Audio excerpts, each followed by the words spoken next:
Good morning, everyone. Good morning. Welcome to What's the 411 with Jay.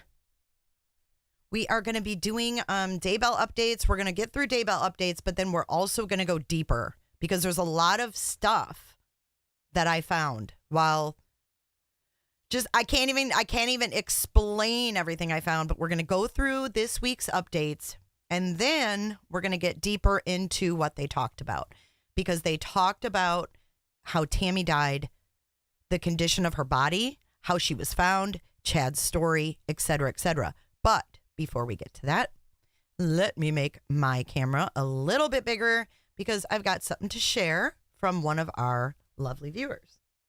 CR, I'm so glad you're here because I had all of the products you sent me sitting here because I was going to go over it anyway, but I'm glad you're here. So CR is our community Avon lady. So I've got some body wash, I've got some cozy vanilla and coconut lotion, and I'm excited to use this. I love lip balm. I've got hemp seed oil, and I can't read that one. It's too dark in here, but I've got 2 lip balms. So what I'm going to do is I love all of our entrepreneurs in our chats. So I support you. I'm going to put your link in our timers for our next lives. So we've got also a very good thing. It's summer coming up. You're going to want to get some of the Avon Skin So Soft. We all know with the kids, you lather that shit on, right? So I'm going to put your link in our timer, CR. And I thank you for sending me this stuff. And if you guys want to buy some Avon and get yourself some stuff, she is going to be your girl. So, CR, you're amazing. We've also got Heathen, who I share her products. You guys are amazing. So, thank you. All right. So, let's shrink my ass down. And thank you for all the kind comments. I'm actually awake this morning.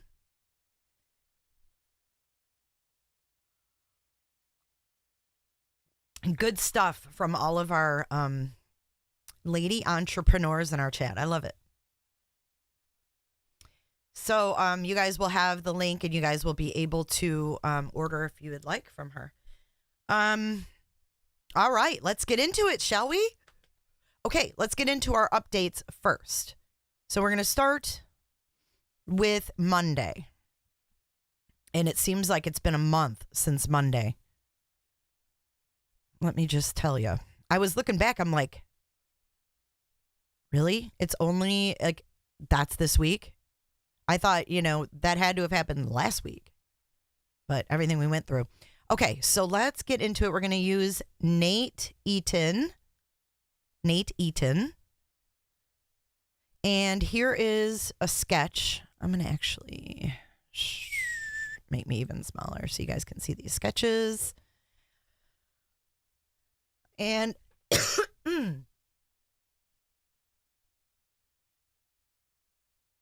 here are some more sketches from Monday. And we had David Stubbs, which is the Rexburg police, and we had FBI analyst Nicole Heidman and FBI analyst Nick Balance.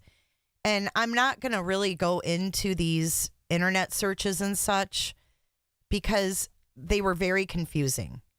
I mean, this is what we got to see from all of their pings, all of their phones. There was 18 phones. It was totally, hey, Angel Girl, it was totally confusing to listen to. So I don't really know how to update it other than these people had 18 phones. And they go into detail about how the emails for Lori and Alex were associated with these phones. And the takeaway that I have for you is if they're connecting people to GPS coordinates. Now, hear me out. If they're connecting Chad or Alex or Lori via GPS coordinates to a phone, The only identifier for the burner phones they have are emails that were used. So Alex Cox used the email Homer J. Maximus at gmail.com, and Lori used Lollytime. Now, what we're going to listen to first, because these pings and all that, it's confusing. So really, what you need to know is that they had 18 phones. They had a couple emails that were associated with the phones. The people that they were talking to, like Zulema and Melanie and things like that, after the kids were dead, they were like, we didn't know what number to reach them on. Zulema's like, I tried to call Lori and her number was disconnected. So I don't know if these people are telling the truth about that, but with 18 phones, it would be a little hard to know how to reach them and all of that. It was Mary P. It was absolutely impossible to follow without the visuals. Dude, you guys, it is so humid here today, you could cut it with a knife. My hair is like the Lion King. So, yeah, it's too hard. I can't even, if I can't understand it from the stand, how can I explain it to you guys? So they had the phones at the temple. They had the phones at Chad's. They had the phone, like Alex pinged on the day Tammy died at the church down the road from Chad's. So but they're all affiliated with the email. So who's to say that was really Alex in the parking lot by Chad's? If it was, hi Leotech, we have missed you. If it was associated to an email, it could have very easily been Lori sitting in the parking lot. We don't know. Alex is dead. We'll never know. We'll never know the truth about that because all these people are lying and they all rolled. Once shit got heavy and the cops were involved, Zulema rolled, Melanie rolled, and it was save your own ass time. And you'll see what I mean. So Lori's email was lollytime@gmail.com. And I was like, what's fucking lollytime? It sounds like a circus or something. It's lolly time. But we're going to talk about Lolly. We're going to talk about Lolly. Mary P., that is a very interesting take. And hold that thought, because we're going to get to that. We're going to get to that. So what we're going to listen to first is Summer Shiflett and her testimony. And I'm sure you guys have already heard her call with Lori. So I'm not going to play that. It's grueling. It's really tough to listen to, honestly. But what we're going to do is we're going to play Summer first. Not the whole thing, but I'm going to play the important parts and we're going to go through it. I can't find my email or my window.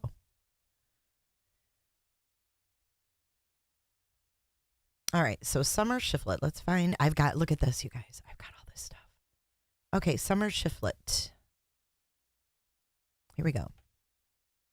To be complete. That way we'll also keep the record clear, and with those ground rules in mind, then, Mr. Ramel, you can go ahead and inquire on your direct examination. Thank you, Your Honor. Good morning, Ms. Shiflett. Good morning. Hey, Can Potato. I please have you state your full name and spell your last name for the record? Summer Shiflett, Shiflet. Ms. Shiflett, how do you know the defendant in this case, She's my Lori sister. Vallow Daybell? You're fine. She's my sister. And is she your older sister? Yes. And this is obvious without asking, Ms. Shiflett, but can I have you clarify for the record how that makes you related to J.J. Vallow and Tylee Ryan? Tylee and JJ were my niece and nephew.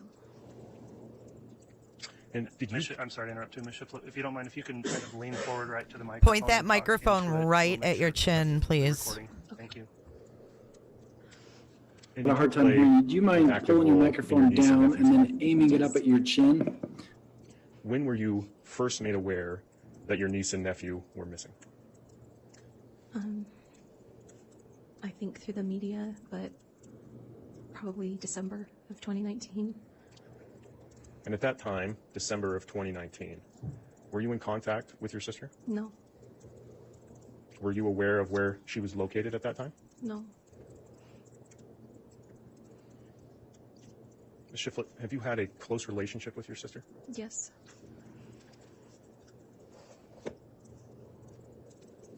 At some point, did you talk to your sister and ask her about JJ and Tylee's well-being? yes. I think our first contact was in February of 2019 after she had been arrested. And what did she tell you about JJ and Tylee? I don't remember the exact wording, but she basically told me that she was aware of where they were and that they were safe. Ms. Shiflett, fair to say that you trusted what she told you? Yes, You believed your sister when she stated to you that JJ and Tylee were safe? yes. Good morning, Aegis. I'm going to draw your attention to early June of 2020, when JJ and Tylee's bodies were found. You testified that you trusted your sister. After the discovery of JJ and Tylee,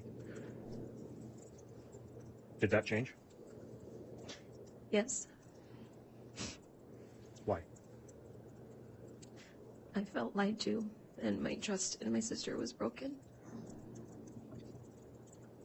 Ms. Shiflett, a recording of a video visit between yourself and Ms. Vallow Daybell has previously been admitted in this case. Do you recall the date of that specific video call? I believe it was on June 24th. I had received a request for me to call her. Okay, so Lori requested for Summer to call her, and then they play the call, I think. Hang on. And we're going to skip the call. Creek Town, dude. Lori is how much older? We're going to go right to Cross. There's some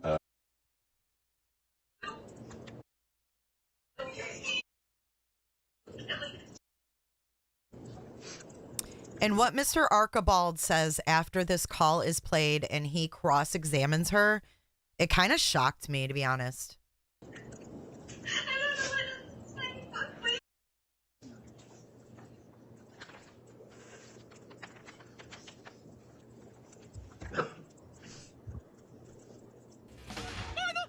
Exhibit 34A has been returned to the court clerk. Is there cross-examination, Mr. Archibald? Here we go. Mr. Archibald. Archibald.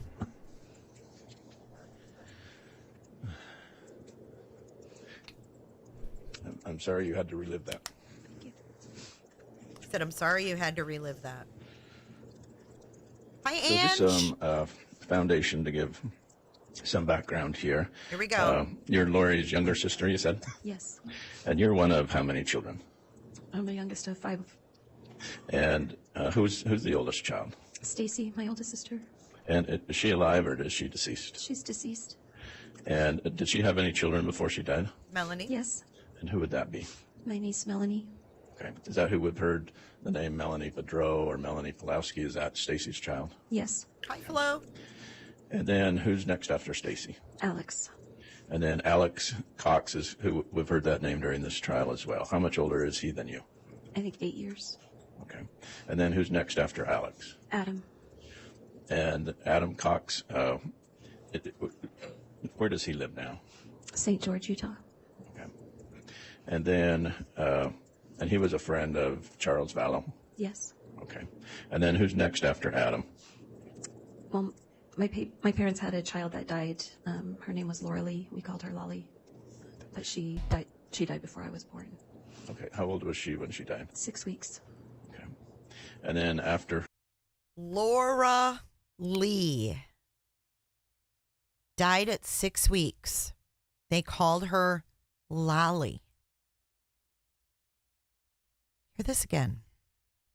next after Adam? Well, my parents had a child that died. Her name was Laura Lee. We called her Lolly.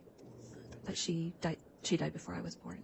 Okay. How old was she when she died? 6 weeks. Okay. And then after her, who was next? Lori. And so Lori is how much older than you? Laura Lee. They had Laura Lee, who died. Then they had another baby and named her Lori. It's kind of messed up. That is kind of messed up. So, man, is there some dynamics with this baby dying and then Lori existing? Is there some resentment? It's weird. It's weird. Yeah, wait, what? So her email that she's using for burner phones to do away with her children is lollytime@gmail.com. Her parents had a baby named Laura Lee, a.k.a. Lolly. She was called Lolly, only 6 weeks old. She already had a nickname at 6 weeks. Maybe because the kids said Lolly instead of Laura Lee. I don't know. Maybe that was how it came up. But Lori comes next, and they name her Lori. And we don't know what the parents said about this baby dying. We don't know what Lori felt about being the next child after a baby dies at 6 weeks old. But she got the namesake. She got the namesake. And it's weird because I know someone whose sibling died before they were born. And they didn't name him the same thing, but they had another boy. So like the baby that died was like, I don't know, like Joshua or something. And then when the other son was born after that, they named him like John or something, you know. I thought that was crazy that they had a baby named Laura Lee, died, and then named Lori. And we don't know how her oldest sister died either. So that was Melanie's mom. Melanie's mom died. Where is Melanie's dad? There's a lot of stuff in here. Crow, a thought, lolly time. Could Lori have been molested by her father? I don't know anything about that. But lolly time. Lolly died. It's lolly time. Lolly died. They get burner phones. That's the email she uses for the burner phones to get rid of her children. Is there something there? Maybe. Let's keep listening. So you and Lori grew up together? Yes. And you grew up together where? In Rialto, California. And how old were you when you moved away from California? I'm sorry, I didn't catch that. How old were you, or how long did you live in California? I think until I was about 17 or 18. Okay. So you and Lori would have been adults by the time that you moved away from California? Yes. So how would you describe your relationship with Lori growing up? I feel like we had a close relationship. We had a lot of similar interests and friends in common, and we did a lot of activities together. Okay. Go to schools together? Yes.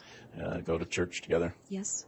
How would you describe? Well, I disagree, Mary, because I think that she had to know something because she wasn't born to know about Lolly. So she had to have heard something that fucked her up. Because, like, if you heard it normally and you weren't named after the dead sibling, you know what I'm saying? Like, that can be projected to someone without fucking them up. You know?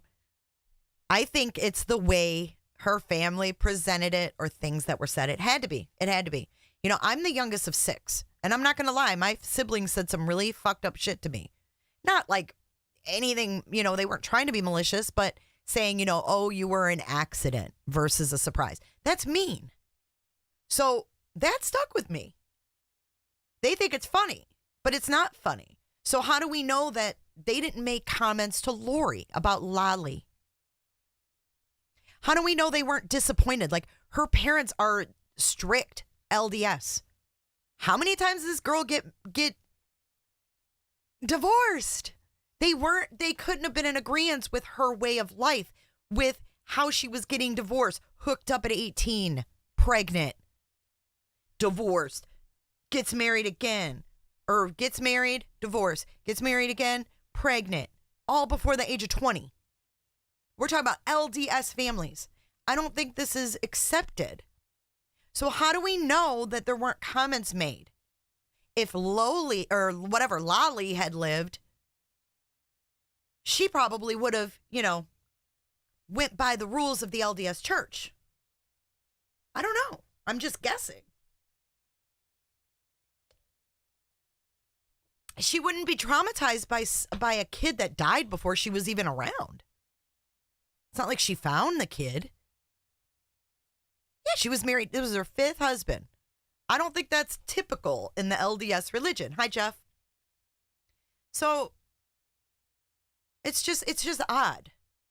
And I think it came out very early on too, just a little fun fact, that Lori's father back in the day actually got charged with soliciting a prostitute. That came out very early on. Trixie, hi Trixie. Yeah, you remember that stuff. And who knows how the baby died, if it was an accident, if maybe they were co-sleeping. We don't know.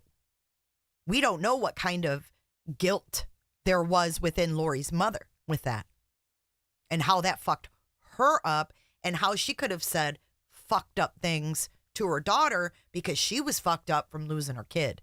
We don't know these dynamics,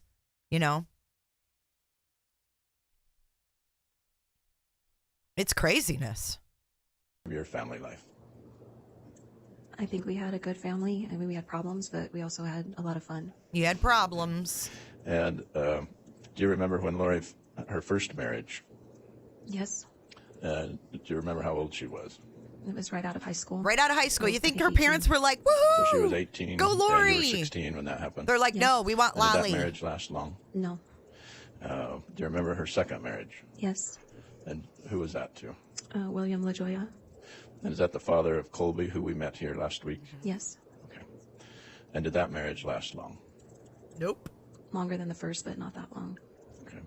And then did Lori get married again? Yes. And who was her third husband? Joseph Ryan. And is Joseph Ryan the father of Tylee Ryan? Yes. And during this time of these relationships that Lori was having, did you stay close with Lori? Off and on. When did you get married? In 2000. And so did you have your own life that you were trying to live as well? Yes. And did you try to maintain good contact with Lori? Yes, but we lived in 2 different states, so it was more challenging. Okay. And you have children of your own? Yes. And how many children do you have? 3. Okay. And do you recall when Lori separated from Joe Ryan? Yes. And did Lori protect Colby and Tylee from Joe Ryan? Yes. All right. And so Black when you Knight, I talk on agree. this phone call with your sister Lori, that you would have never done anything to harm your children. And this is why we are true crime. I'm going to use Scott Reich's term. We're true crime aficionados. And because we want to know the why. And all of this stuff that came out 3 years ago, 3 years ago, it didn't really make sense. But now that we're watching all this testimony or listening to this testimony, it's all coming together, and there's always a why. I don't think that Lori was a perfect mom, and then one day she met Chad Daybell, and she just turned into a psycho. I think that there was something going on from when Lori was a child, and I think Lolly is a clue. I'm not excusing it. In the why doesn't excuse it. So don't misinterpret the why for excusing Lori's actions and behavior, because Lori is responsible for Lori. We all have messed up things that happen or are said to us in our childhood, and we don't do what Lori Vallow did. So I'm not excusing it, but I'm so intrigued is the why. You know, it's true, One-Eyed Flo. Like, we want to know why. Why did she do this? What led up to this? And I'm wondering, I'm wondering if Lori wasn't like wrapped in some kind of a shell, like a little fragile being. I mean, I'm thinking of how people behave when they lose a child. They're petrified that it's going to happen again. So they want to do everything in their power to not make that happen again. And I don't know how quickly her mom got pregnant again. So, but the evidence that you're listening to is testimony. So you don't really need to see the people. For all the exhibits, yes, it's confusing as hell. You can't look at digital evidence and just listen to them talking about PowerPoints. You have to see them.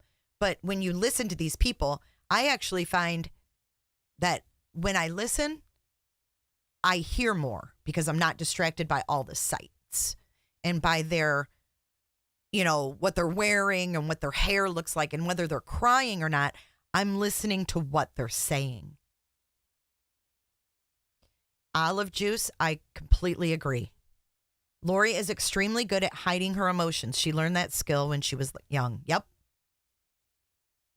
This didn't transpire like overnight. I just feel like there was a lot building up to this.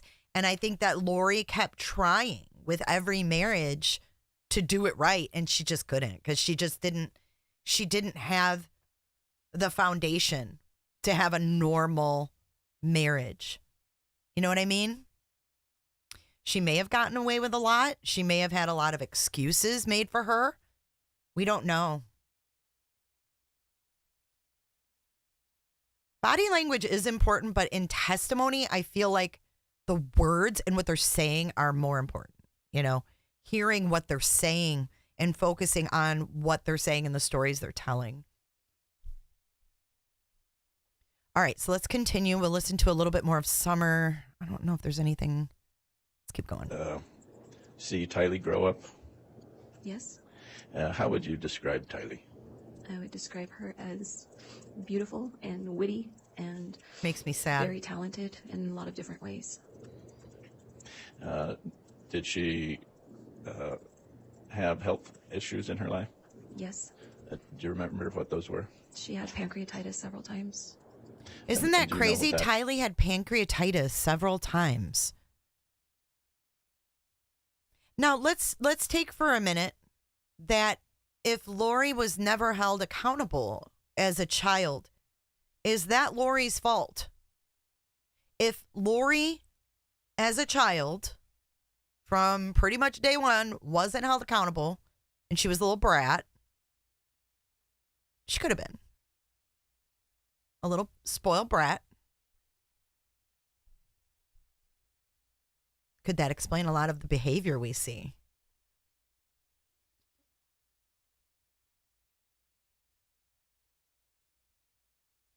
Right, Mary P. Exactly. And, you know, we never know what she heard. Like, there could have been things that she heard about Lolly and about herself that maybe they don't know she heard them talking. Kids hear everything. And like I said, I'm not excusing it. Definitely not excusing it. But it's so interesting to see the dynamics of this family. It's layer after layer. Like Shell said, it's like peeling back an onion, you know? So Tylee had pancreatitis. Let's listen to what other ailments Tylee suffered from.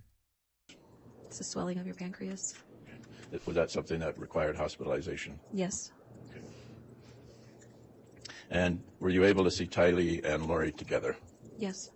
And can you describe that? I think Lori was a loving mother, and Tylee adored her mother.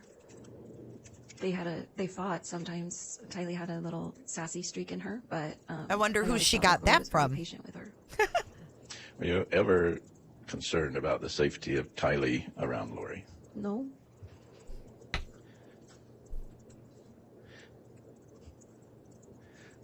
Would you ever imagine your sister wanting to kill her kids?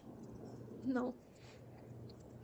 Would you ever imagine your sister being involved in conspiring to kill her kids? No. Now, the way you were you raised in a way to believe in Jesus? Yes. And the Jesus that you were taught about, was that a Jesus who was kind and loving? Yes. And is that how you were taught? Yes. And is that how Lori was taught? Yes. And is that how Lori taught her children? Yes. So if you listen to this and then you think about how she flipped on her kids, who really didn't like Lori's kids? When we watch Testimony, who didn't like Tylee? Melanie Gibb. She didn't like Tylee. She didn't like JJ. Hell, she didn't even like her own kids. She sent her own kids off with her husband. One of them's autistic. David Warlock sent his kids off with his ex-wife, 7 of them. One of his is Downs.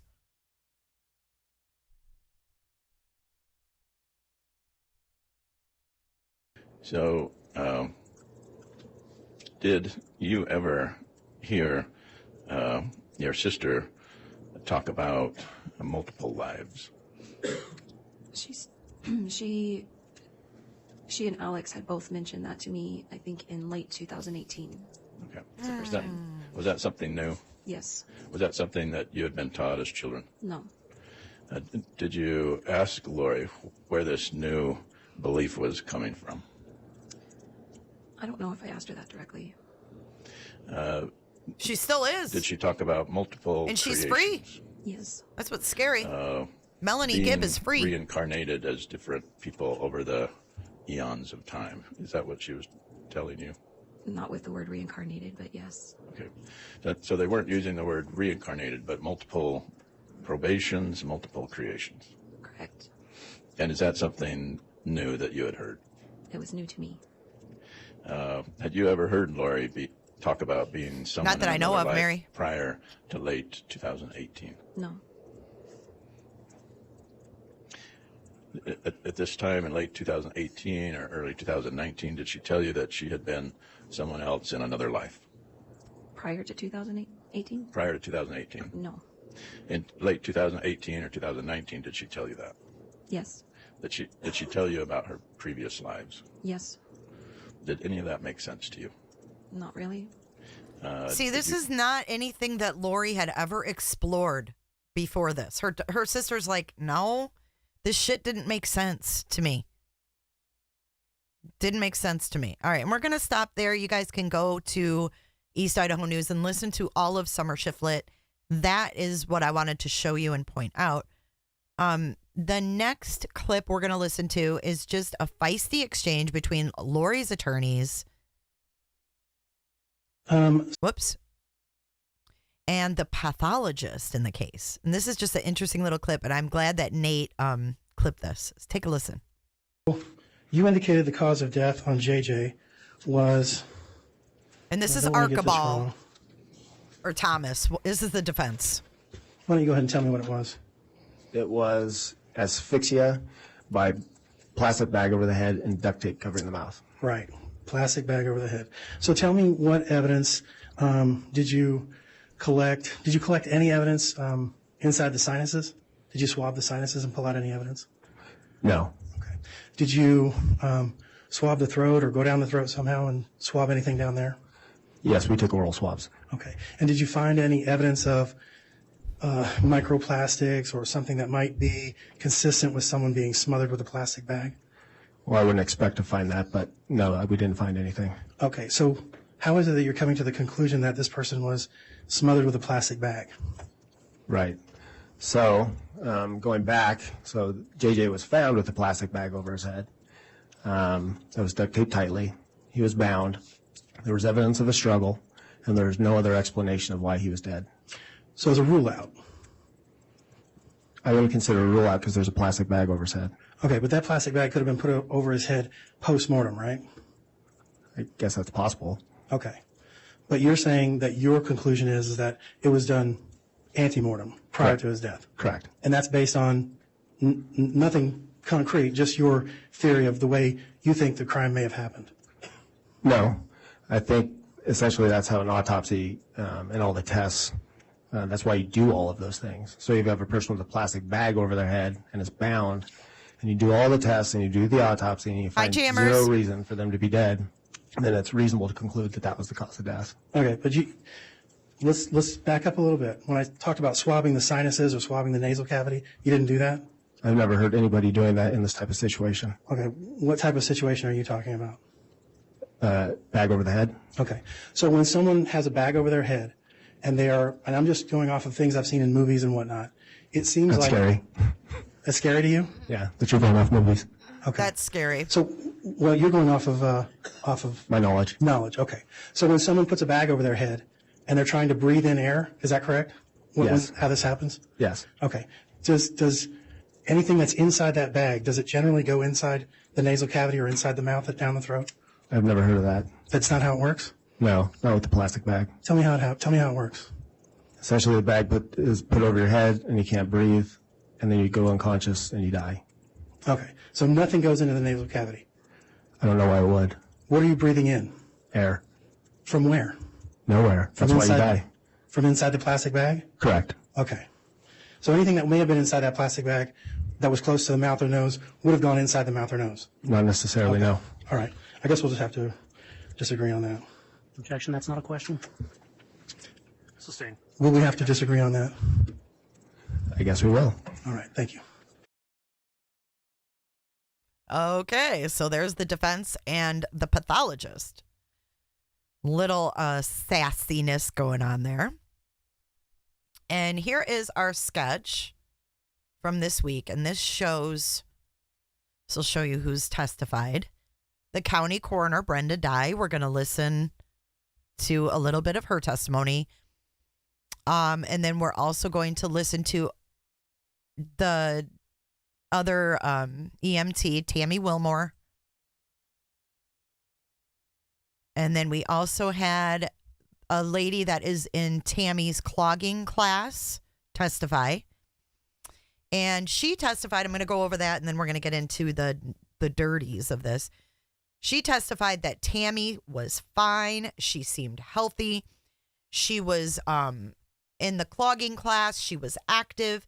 And then we had Shanna Miller, who said she was in Zumba with Tammy and said Tammy and her were doing burpees and jumping jacks and all of this stuff. And that Tammy was healthy. And then we have the dispatcher who took the call from Tammy's death. And then we also have the dispatcher up here who took the call when Tammy was shot at. And we're going to talk a lot about Tammy's death. And that is what I want to focus on, is Tammy and Alex's death. Even though there's a lot of interesting testimony, it's just not putting it together for me. So I want to go deeper into what they talked about. So bear with me. We're going to get into Alex. We're going to get into Alex's. I've got his autopsy report, the medical examiner report. We've got his toxicology. It's shocking, dude. I don't know why no one ever talked about this. Alex Cox had barbiturates, Narcan, no-dose. He had something else. We'll go over it. But this dude was not, like, his toxicology wasn't clean by any means. And wait until you hear how Tammy Daybell died. Wait till you hear how Tammy Daybell died. Right, Quinny? It's almost mirroring Alex. If you're ready for some shocking shit, buckle up, because this is the point I was talking about. Hi, Prepper. Hi, Prepper! All right, I'm going to cover myself up so I can focus on getting you guys all this stuff pulled up. Okay, so the first thing, we're going to go over here. And we're going to listen to the coroner. This is Brenda Dye, and this is in no particular order. This is Brenda Dye. She explains why an autopsy was not done on Tammy Daybell. Y'all are gonna see.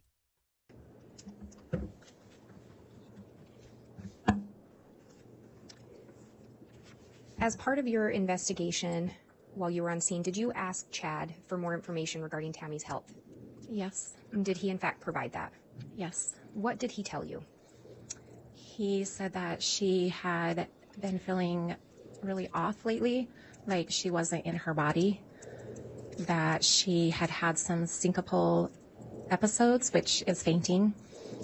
One specific time was at the temple as she was kneeling at the altar. When she went to stand up, she passed out on the floor. He also stated she had very low blood pressure. So I asked if she had seen a doctor for that or been treated for that. He said that she didn't go to doctors very often. She tried to treat everything naturally with oils and natural supplements. He said that she had fallen a few times by the syncopal episodes. Do you recall if he told you anything about Tammy having shaking fits? Yes, when I observed the blood tinged, the pink sputum coming from her mouth, I started to question what that could be from. I asked if she had any seizure-like activity when she had the syncopal episodes. He did say that when she had those episodes, her legs would shake, and she did have some convulsions. And did he tell you about the shaking fits prior to you mentioning seizures? No. So he continued to provide additional information based on things you would mention? Yes.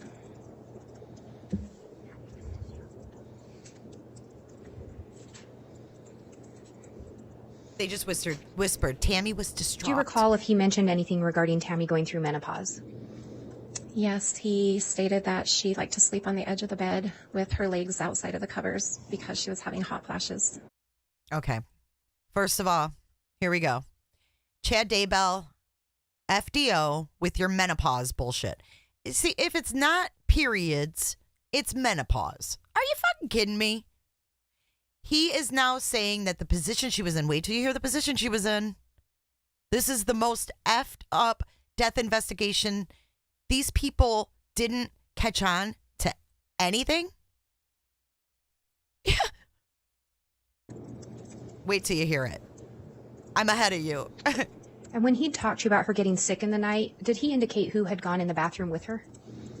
He did say that him and Garth both witnessed her throwing up. Garth is a big player here. Wait for it. And talking about the lividity, do you recall if you observed it anywhere else on her body besides her back?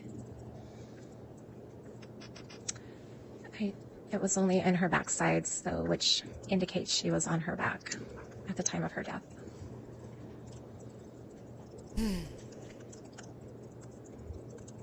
Did Chad tell you anything regarding how Tammy had been feeling in the month before her death? Yes, that she was just feeling very off, behind, slower, in the fainting spells. And she did have a fall outside and hurt her wrist. She did get an x-ray on that just to make sure it wasn't broken, and stated that it was just a sprain and the doctor had given her tramadol.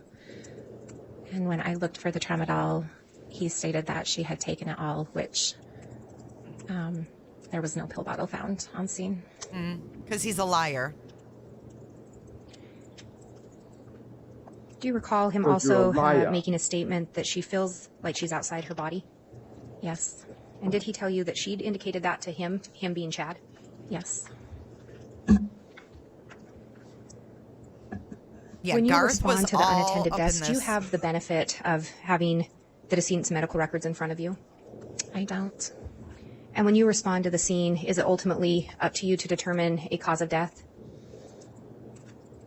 Yes. And are you tasked with determining the manner of death at that time? Yes.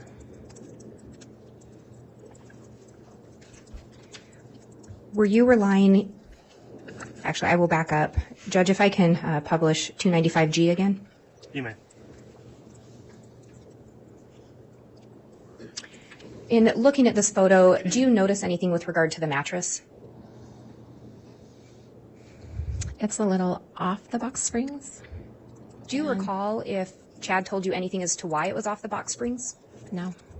And at this point in time, did you move the mattress yourself? No. This would have been an accurate depiction of how the mattress was. The mattress was off the box springs. When you were doing your observation of Tammy, did you, actually, I'm going to publish 295A, please. During your observations and exam of Tammy, did you notice any head injuries? No. Did you notice any cuts or bruising consistent with her hitting her head on a nightstand? No.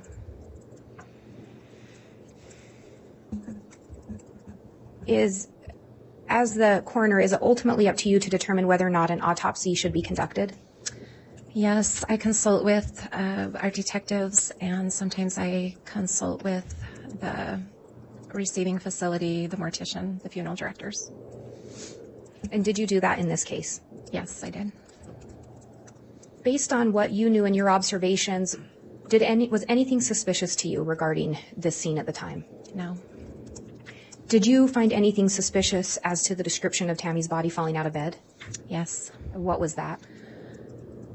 I asked Chad how she could fall out of bed if she was already deceased. And Bingo. how her legs were still wrapped in the covers in the sheets. That's what he stated. His response was that it was because her legs were wrapped in the sheet? No, he had told me that her legs were wrapped in the sheet, that her head had fallen off the side of the bed, and her left side of the body was hanging off. And I asked how that could happen if she was already deceased. Did Chad provide a response or an answer? He did. He said he must have pulled the top sheet when he rolled over in his sleep, releasing her because she liked to sleep on the edge of the bed. So he's saying, When okay, he hold on. responded, did you notice any signs of rigor mortis? Okay, before we get to the rigor, when he was asked how Tammy managed to fall out of bed when she was dead, because when they got there, she was already stiff. So she had been dead for a bit, right? So he's painting this picture of her being wrapped up in this sheet, right? With her feet hanging off, whatever. He says, I turned over with my chin got caught on the sheets, and my chin turned the sheets over this way, and she fell out of the bed. Dead. Now, what you're going to have to pay attention to, too, is that they say she has this pink foam, which would be blood-tinged spit, okay? That would be coming out of her mouth. If you fall out of bed, right, and you have this shit on your face, it's not going to be still perfectly on your face when you get on the floor, right? I mean, just using common sense, right? Chincident. Jammers, you're pretty witty. Yes. And what is rigor mortis? After the body has been dead for approximately 2 to 6 hours, then rigor mortis starts to set in and the body just becomes stiff. And were you able to estimate or determine a time of death? I estimated the time of death between 12:30 a.m. and 2 o'clock a.m. Stop. Based on the rigor mortis and the lividity and the temperature of her body. The abdomen was cold to the touch, which is the last place that stays warm, and it was cold to the touch when I arrived. She felt things were off. Why did they not act on that? Would you, based on your estimation of the time of death, do you think it's probable that Tammy didn't die until after 5:30 a.m.? No. Creep town, dude. At the time that you're making a determination whether or not to have an autopsy conducted, are you considering the information available to you Yes. and your observations on scene? Yes. And ultimately, in this case, you determined to not have an autopsy conducted. Is that correct? After consulting with the detective over the phone, and Officer Greenhall and Deputy Coroner Wilmore.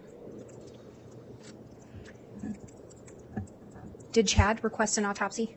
No. Did he make any indication to you regarding the autopsy? No. Do you issue a death certificate? Or, excuse me, do you issue death certificates? I sign off on them. So you sign off on them to be submitted to the state? Yes, on the cause of death, yes.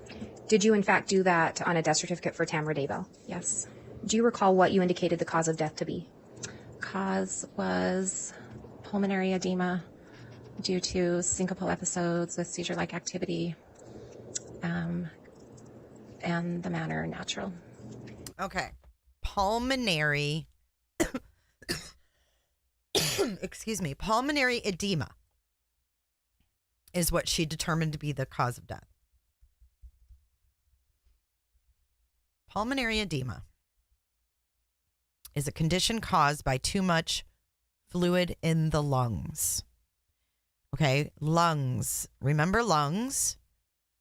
In most cases, heart problems cause pulmonary edema, but fluid can collect in the lungs for other reasons: pneumonia, contact with certain toxins, medications, trauma to the chest wall, and traveling to or exercising at high elevations.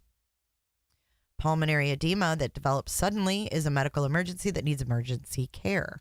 Pulmonary edema can sometimes cause death. Prompt treatment might help. Treatment for pulmonary edema depends on the cause, but generally includes additional oxygen and meds. And it says here that difficulty breathing, shortness of breath, a feeling of suffocating, a cough that produces frothy sputum that may have blood in it, a rapid irregular heartbeat, anxiety, cold clammy skin, wheezing. So that is that. Let's go back to Brenda. And again, that was based let me back up. Was that based in large part on information Chad Daybell provided you? Yes, and also a daughter gave me some medical history background on her. And do you know if an autopsy was ultimately performed on Tamara Daybell? Yes, it was.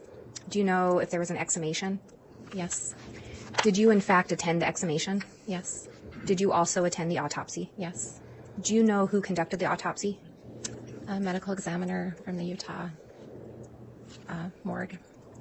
And you didn't, and you did attend that? Yes. So this lady had to see her get exhumed. And Your Honor, I'm just looking at the time. I'm not sure when the court wanted to break. I think it would be a good point if you're still working through direct. I still have some additional questions, so. Okay, let's go ahead and do that. We'll take All right, skip over. All right, please.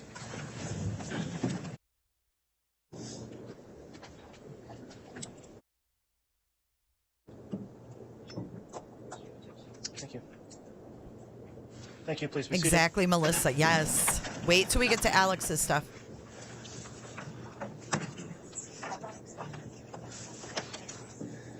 All right, if we can have the witness brought back and also the jurors brought in, please.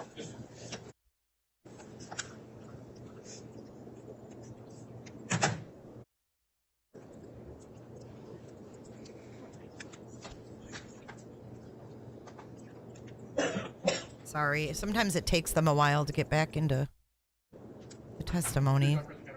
Thank you, Mr. Bailiff. Please be under oath for your testimony. Ms. Blake, if you'd like to continue to inquire at this time, you may. Thank you, Your Honor. Ms. Dye, I was going to back up just a little bit. When you responded out, you said, and I just want to clarify with you, did you mention syncopal episodes or did Chad? Chad mentioned it in the temple instance. And again, what are syncopal episodes? Fainting. And did Chad use the term fainting to describe it? Yes. And then the medical terminology that you know would be syncopal? Yes. But he did not talk about the shaking fits until you mentioned seizure-like activity? Yes, correct. He was going off her And, lead. Your Honor, I'm going to ask to publish 295J. It's I hate previously Chad admitted. Daybell. Very well, you may publish it.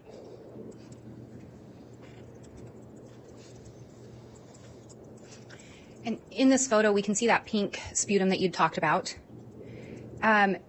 And again, just kind of backing up, you said that it had seemed odd to you that someone deceased would have fallen out of the bed, and you discussed that with Chad, correct? Yes. Based on his description to you, again, which part of the body did he describe as having fallen out of bed? Her head and upper left side of her body. And when you look at this photo and you can see some stuff draining down her face, would that be consistent with someone being on their back? Yes.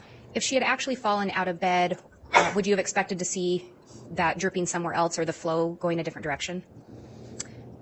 Yes. It is a little bit to the left,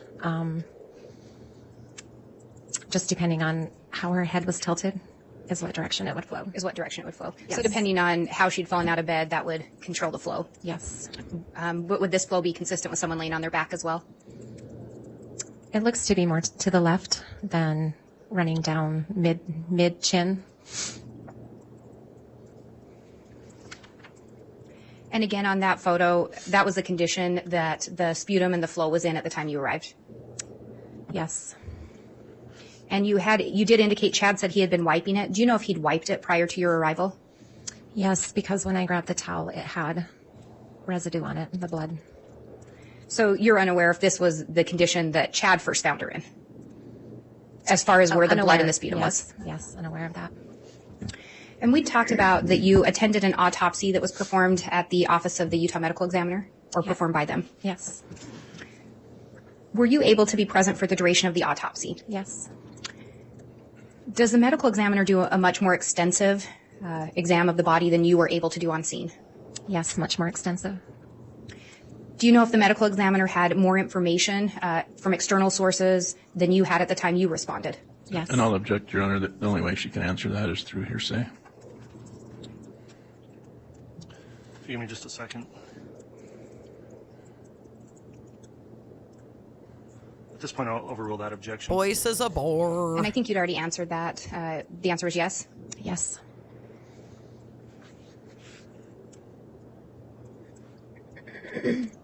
Do you know what the findings of the medical examiner were? Yes. What did they find the manner of death to be? Asphyxiation, suffocation. And was that the cause or the manner? That was the cause. Do you know what they determined the manner to be? Manner was homicide. So they determined the manner to be homicide? Yes. And the cause to be asphyxiation? Yes.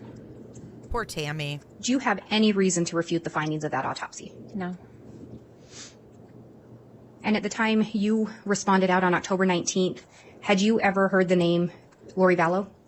No. Had you heard the name Tylee Ryan? No. Had you heard the name JJ Vallow? No. Had you heard the name Alex Cox? No. Had you heard any connection that those individuals may have to Chad Daybell? No. I'll object, Your Honor. This witness does not know that. My question was if she was aware of any connection they had to Chad Daybell. Yeah, that's overruled. He's like, this witness doesn't know that. Archibald. When you are conducting your assessment or evaluation at an unattended death, do you consider external information? Yes. If it's available to you? Yes. If you had had the information available to the medical examiner, do you believe that that would have changed your opinion at the time? I'll object, Your Honor. Speculation. I'll sustain that objection. If I can have just a moment. You may.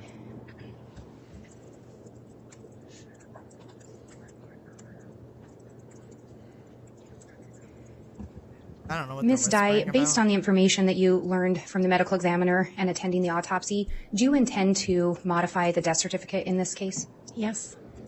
And what would you be changing the death certificate for Tamara Daybell to reflect? Listen to this. Cause of death, asphyxiation, the manner of death, homicide. I have no further questions, Your Honor. Okay. Right, thank you, Ms. Blake. Listen to this cross. This is where it gets sketchy. Cross-examination.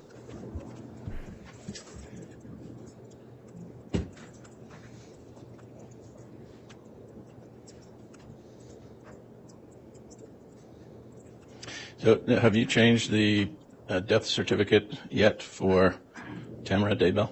No. Is there a reason why? What?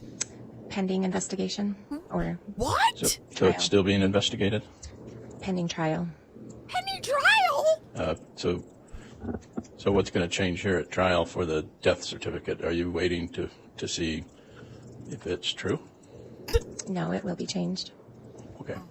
So there's no reason to change the death certificate after the trial. You're just waiting to see what happens. When I spoke with Vital Statistics, they told me that it's pending until I change it.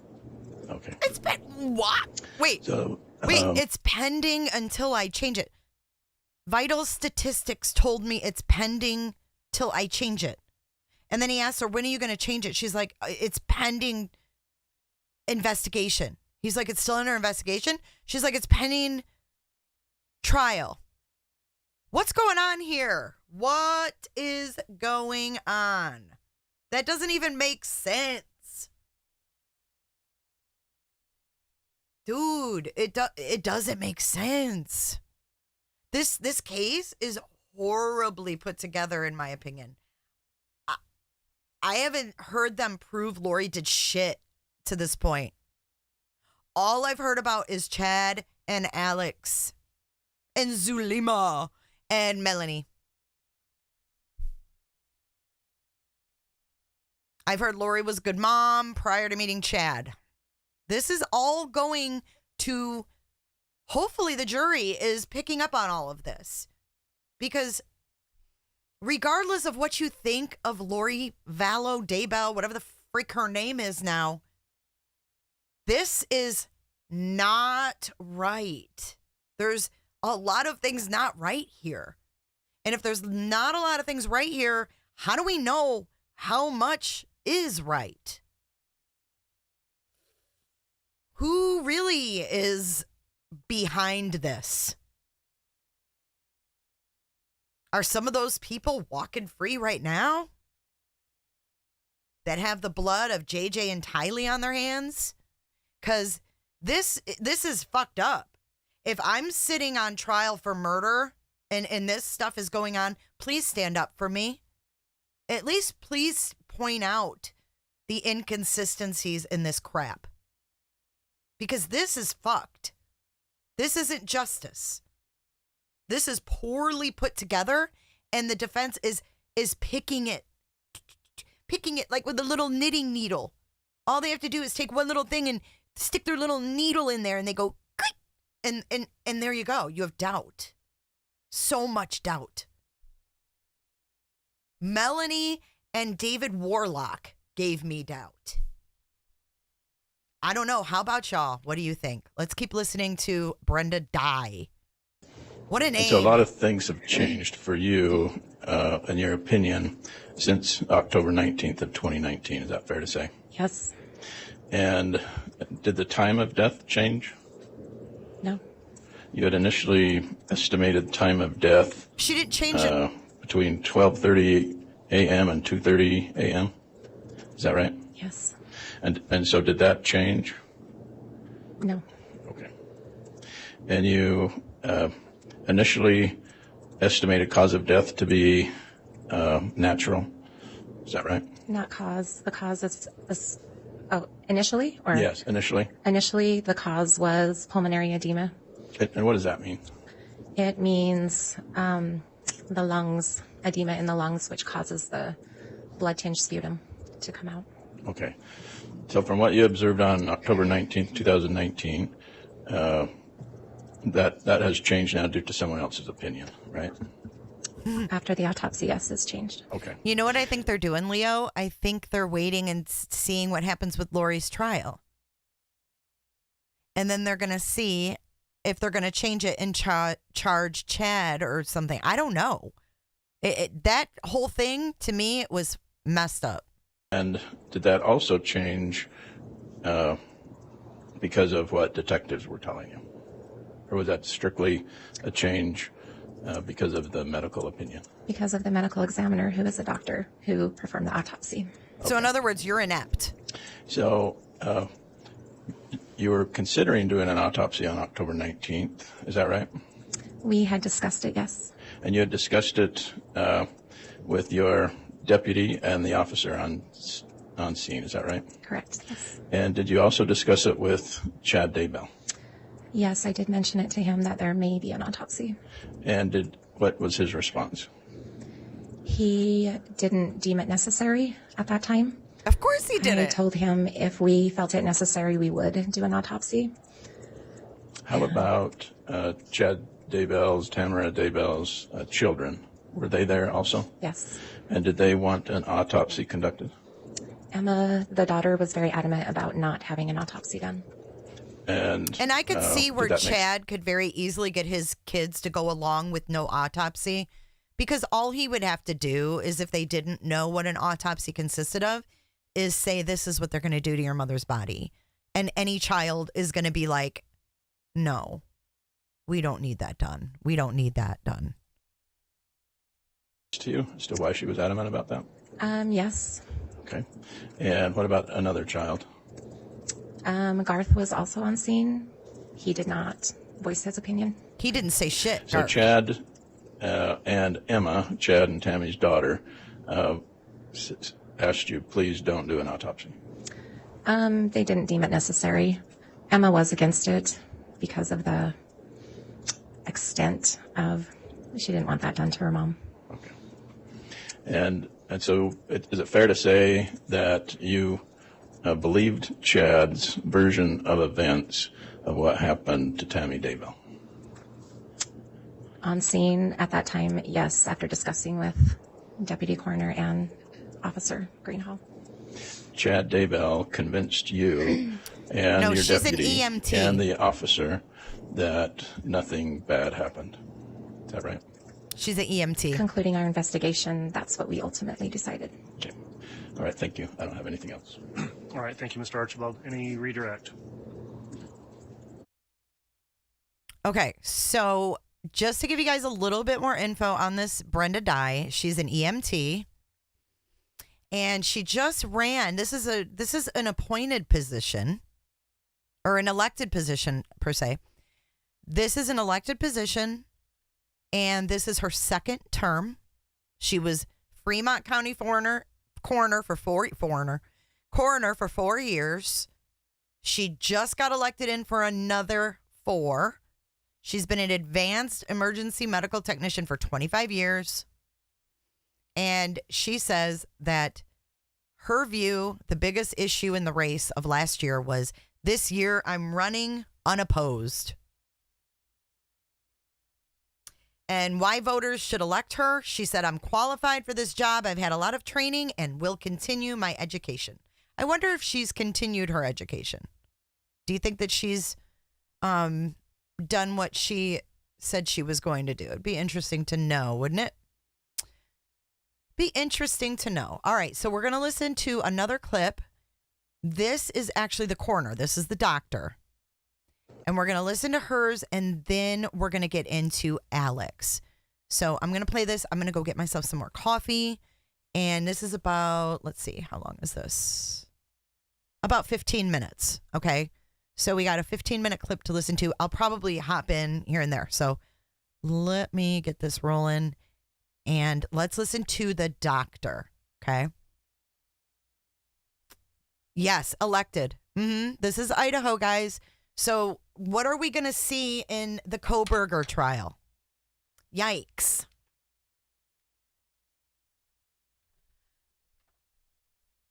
Good morning, Mike Sena. Hope you're having a good morning so far. All right, here we go with Cammie Wilmore. This is the county coroner, the deputy coroner. She's an actual doctor. Or no, she's an EMT. Wait, this says Cammie Wilmore, and then the thing on the sketch says Tammy. Let's listen. The state will call Cammie Wilmore. Cammie. The sketch artist wrote Tammy. I can't. So where's the actual doctor? Is this her up top? No. County Coroner Brenda Dye. Now I'm confused.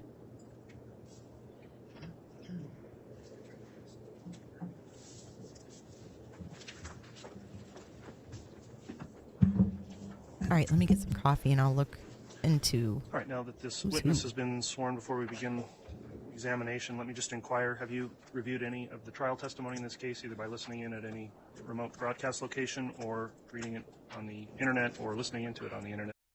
Would you please state your name and spell it for the record? Cammy, C-A-M-M-Y, Wilmore, W-I-L-L-M-O-R-E.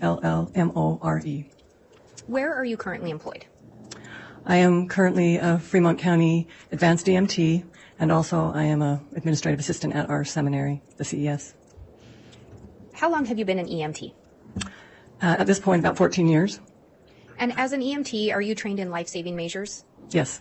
And are you trained in responding to emergency medical situations? Yes. Prior to being employed as an EMT, did you work in the medical field? Yes. I was a medical assistant for about 40 years. Were you the deputy coroner for Fremont County in 2019? Yes. Do you recall when you were asked or when you became the deputy coroner? I think it was February, March is when I started in 2019. What are some of the duties of a deputy coroner? I will go on calls when the coroner is not available or close to, I live in St. Anthony, so I would respond to ones in that area where she's up living farther away, and to go in and assess the body, pronounce time of death, try to gather information of why the person was deceased, medical history. This is the coroner in Ada County. And as a deputy coroner, do you respond out to unattended deaths? Yes. And what is an unattended death?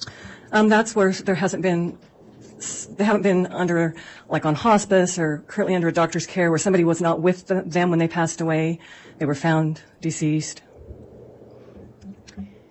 Had you responded out to scenes where someone ended up dying or was already dead as an EMT? Yes.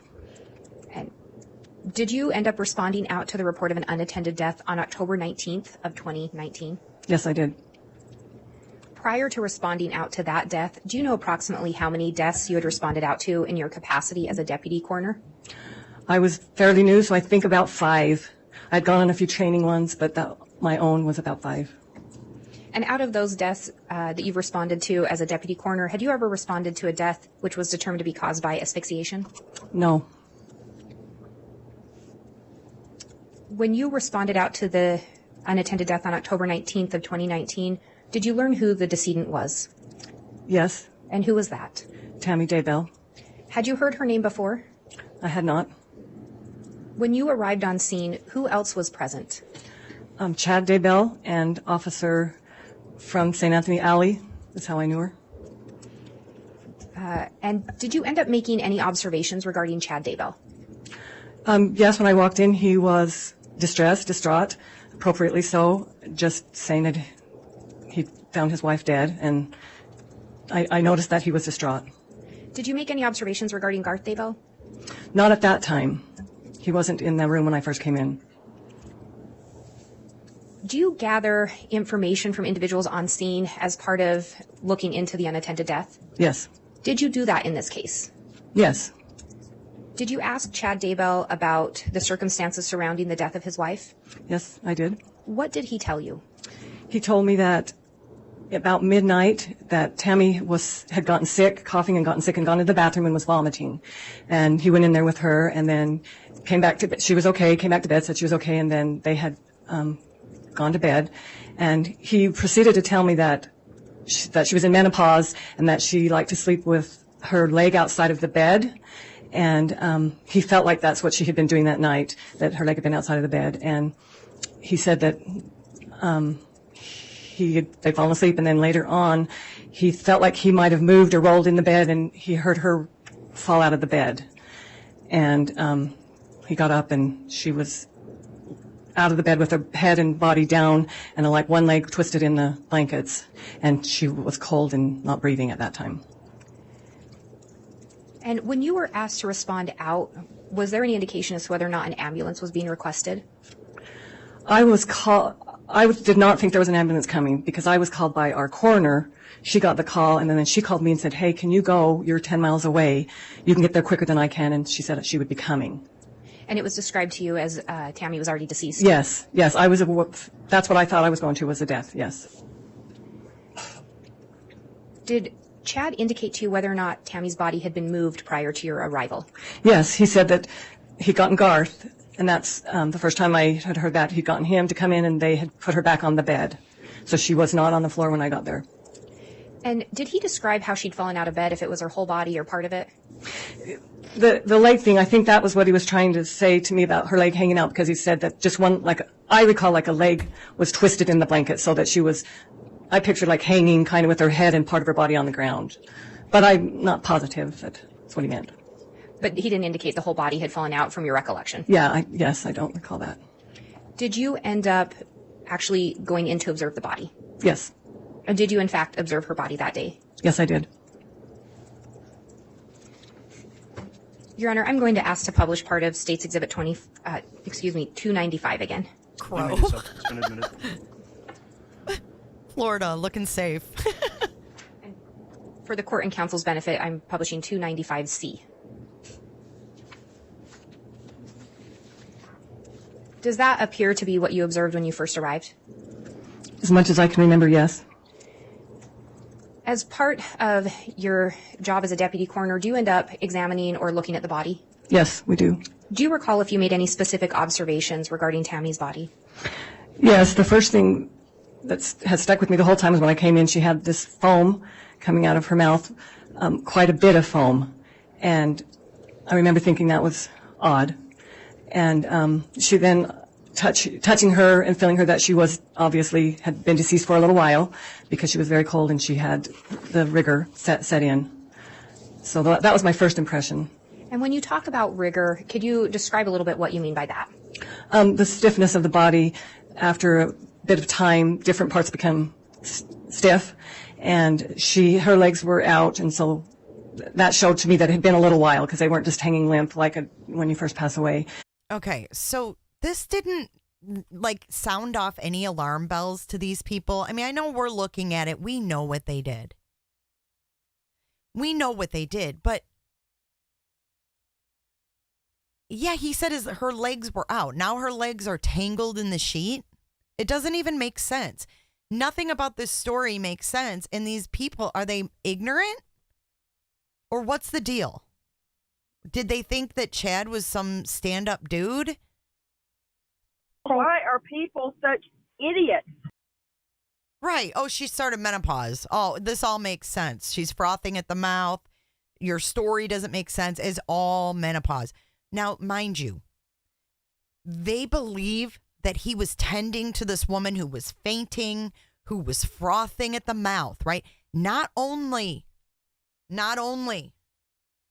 are they stupid for not picking up on the inconsistencies in this woman's death, but if you take Chad's story that he had used a towel, this chick saw the towel, the one that testified before, saw the towel with blood-tinged spit on it. But Chad never called 911 to get her help. Why? Why? Why didn't he call 911 when she was frothing and shaking and all these other things that he said happened? He just thought he was like, they just believed that he cared for her. And then they get there and she's stiff and cold through and through. What? This doesn't make any sense. Different parts of the body, and depending on temperature of the room and the condition of the person, there's different time frames. So I can't really say exactly how long, but she had been I would say a few hours. I guess that was my last point. So he wiped all this blood stuff off her face, all this, that, and the other, and then they just went to sleep. And he was sleeping so hard that he pulled the sheets off his wife, who had been ailing for the past 2 weeks. That's how concerned Chad's chin was with Tammy. If that's my spouse, I wouldn't be able to sleep. I'd be keeping a strict eye on her. What the fuck? None of this makes sense. These people are idiots. Idiots. Why are people such idiots? I don't know, Nancy. And do you recall approximately when you arrived on scene? I got the call at 6 a.m., I remember, so I figured it was, maybe 35 minutes later, 6:35, 6:40, something like that. And you would have estimated her to have been dead before 6 a.m.? Yes, yes, And would you believe she would have been dead before 5:30 a.m.? I would. After those initial observations, did you observe anything else about the body that caught your attention? I was looking, because you kind of want to look, she was 49, so I was like, this is unusual because she's not that old. So I was kind of looking for things like on her neck or bruising, scratches, those kind of things. And I observed just some bruising on a bicep. I think it was her right arm and forearm. This woman, bruising on a bicep and a forearm would indicate to me that her husband grabbed her. That's where people grab somebody. I'm going to have to play it again. Why are people such idiots? But they didn't look new. They looked more like an older bruise. I didn't notice anything weird that way. I mean, maybe her color was normal for being deceased. And with the bruises, did you do any additional testing to determine when those would have been inflicted? No, not at that time. I did not do anything. Did you notice anything regarding Tammy's face? Besides the foam? Besides the foam? No. Oh my. And when you talk about the foam, does that appear to be what you observed that day? Yeah, and that's they get like a pink frothy foam, like a bleeding. That's what I assumed that to be, like some blood. There's some. I don't know if you. Ms. Blake, for the record, what exhibit was just published? What? I apologize, Your Honor. It What's is this lady talking 295E. about? Okay, thank you. And you were saying with the pink foam? Yeah, in my knowledge, I was thinking of things like congestive heart failure, something that I know that maybe could cause that with the pink frothing. And so my mind kind of went to that, and I was thinking that she's looking for things like swelling and things that would go with that, but I didn't see any other signs with that. And did that pink foam, had you ever been to a death scene where you had seen that before? I had not. Did it cause you some concern? It did. It caused me enough concern that I got my phone, and I actually looked up poisoning, and I looked up foam from a dead person. This lady was on scene looking up poisoning.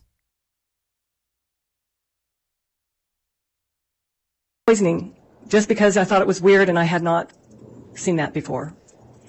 And with regard to her face, I asked if you'd noticed anything else. At any point, did you see any kind of an injury to her head that would be consistent with hitting a nightstand? I did not. I did not. Shame on you, lady. At some point, did anyone else arrive on scene? Yes, then Brenda Dye, our coroner, came on scene, and I was new, like I've said, and so I kind of deferred to her when she... So she didn't speak up because she was new. She walked into a good old boys system, and she was new. And on scene. And I guess I should ask, prior to her arrival, did you ask Chad about Tammy's health? Yes, I did. I was trying to get a history. Had she been ill? Has anything happened? And he said that she'd had low blood pressure, hypotension, and she'd had a few little bits of feeling dizzy, lightheaded. And that was all he told me. He did say for the last month she acted like she hadn't felt well, maybe like... Okay. He told this lady she had high blood pressure. Remember this. High blood pressure. What did the lady we just listened to, the coroner, say? She had low blood pressure. Because I remember one of you guys in chat saying low blood pressure can be dangerous. I think it was Black Knight. We have confliction after confliction. Clumsy. And so I began asking about like medications because having worked in the medical field, I kind of can take a medication and relate it to an illness. And so I was asking about that. And she said that she didn't really go to a doctor much. And I noticed right away on her nightstand, there was like a homeopathic natural remedy book. And so, so I assumed she didn't have any medications because she had a home remedy book. Oh, does she do this kind of thing for her health? And he said, yeah, she did the homeopathic type stuff. And so again, my mind kind of went, oh, she maybe had something bad and didn't. Yeah, so because that's what Chad painted. So we go back to Chad. Oh yeah, he probably said she was crazy and that she used this homeopathic stuff And that's why she died. And then this woman saw the book and went, oh, gosh. She probably had something bad and didn't treat it. Go to a doctor. Did you end up looking at medications, whether herbal or over-the-counter or Yes. prescription? Yes, that's part of our job. And I asked to see medications, and they took me out into another room, like the kitchen, off the living room kitchen area was a cupboard. And I looked, and there was herbs and vitamins and natural-type remedies in there. No medications that I could... Okay, and it didn't dawn on this lady that this woman's already stiff and that they could have gotten rid of any medications in the house. I mean, it's not like she was still warm. Like Alex was still breathing when 911 was called. To correspond with a medical illness that I was familiar with. Did Chad indicate with regard to the fainting, or I think you said that she would kind of feel dizzy? Lightheaded. Lightheaded. Did he indicate if she'd seen a doctor for that? He said no. Like, I asked him that specifically. Like, does she go to the doctor for any of that? And he said no, she didn't like to go to doctors. And with regard to the indication of the low blood pressure, did he say whether or not that had been medically diagnosed? No. And no. And when you're on scene at the... Let's hear that one again. And when you're on scene at these unattended deaths, do you have regard to the fainting, or I think you said that she would kind of feel dizzy? Lightheaded. Did he indicate if she'd seen a doctor for that? He said no. Like, I asked him that specifically. Like, does she go to the doctor for any of that? And he said no, she didn't like to go to doctors. And with regard to the indication of the low blood pressure, did he say whether or not that had been medically diagnosed? No. Now they said low again. What? Yeah, no. Right. She knows this is all fucked up. They blindly believed Chad's chins. When you're on scene at these unattended deaths, do you have the benefit of reviewing medical charts or medical reports? No. Are you generally relying on information provided from family members with regard to health? Yes. And is that in fact what you did in this case? Yes. And that information was provided by Chad Daybell? Yes. And you said when the coroner arrived on scene, you were still present? Yes. At some point, was a further examination done of Tammy's body on scene? Yes, I think Brenda did a little bit more. There's two of us, and so I think I had gone out to look at medications. She was still in there talking. Now she's questioning him and talking and getting different, her report from it. And when you say him, was that Chad Daybell? Yeah, that was Chad Daybell. And you said when Brenda arrived on scene, you deferred to her and Yes. she took over? Yes. As part of your job, do you end up determining whether or not an autopsy should be conducted? As a deputy coroner, I would if I was the only one the coroner wasn't there. But as the coroner was there, that would not be my responsibility. Were you involved in a conversation regarding whether or not to conduct an autopsy? Yes. And at the conclusion, was an autopsy requested at that time? No. Do you know if Chad Daybell requested to have an autopsy performed? He did not want one. That was asked. Well, as we were discussing it, That's not he a was red asked, and he flag. said no. She's young. Based on the observations you made at that time and the information provided to you, did you have concerns or questions regarding Tammy's death? I did, and the two factors were her age and this foam. Could there be a medical explanation, as far as you know, to explain the foam outside of some kind of foul play? At that time, I didn't know of any. I have since looked. I looked up stuff just because I wanted to know. And there were some things that were mentioned, that I've read about that there could be, I don't know if exactly like what I saw, but some foam. At the time you responded out, do you also rely on external information if it's provided to you or if you know it? Yes. Had you ever heard the name J.J. Vallow? I had not. Had you ever heard the name Tylee Ryan? No. Had you heard the name Alex Cox? No. Had you heard the name Lori Vallow? I had not. Have you since heard of those names associated with? I don't remember if they cross her or not. I have no further questions. All right, thank you, Ms. Blake. Cross-examination? I don't have any questions. Thank you. All right, thank you. He had no questions. He doesn't even have to say shit. He doesn't even have to say shit. And thank you, Brandywine. Nice to see you, Brandywine. And True Crime. Looking pretty beautiful yourself. All right, so moving on, let's go to our next exhibit. I'm going to start calling them exhibits. Exhibity. EXHIBITY. All right, we're going to go to our next exhibity, and it's going to be, we're first going to listen to the call that Tammy made when someone shot at her. Actually, there's 2 911 calls, and this is when Tammy Daybell was shot at in her driveway on October 9th, 2019. Someone showed up in Tammy Daybell's driveway with a gun and fired at her.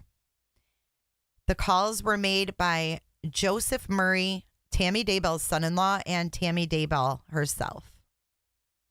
I just got home about 10 minutes ago, was unloading her car, and she thinks the man, but she's not 100% sure she didn't see because they were wearing a ski mask, came up to her with a paintball gun that sort of screamed at her, wasn't loaded, so she came out of it. But she kept asking what he was doing. And then I know why I can't understand it. I got to slow it down. I had the trial sped up. Let's start over. Sorry. Mother-in-law, who had just gotten home about 10 minutes ago, was unloading her car, and she thinks the man, but she's not 100% sure she didn't see because they were wearing a ski mask, came up to her with a paintball gun that sort of screamed at her, wasn't loaded, so she came out of it. But she kept asking what he was doing with the phone, and then suddenly, after she pulled out her husband's hair, he ran Hold off. on. Are you guys having a hard time understanding? Let me know, because I'm going to put on a filter that drowns out some of that background noise, because I'm even having a hard time. But I'm a little hard of hearing, too. I mean, it's really not a joke. Like, I really have a little bit of hearing loss. Okay, let's see. What do we do here? Noise gate. Let's turn on a noise gate and see. This is her son-in-law, yes. So let's see if this is better.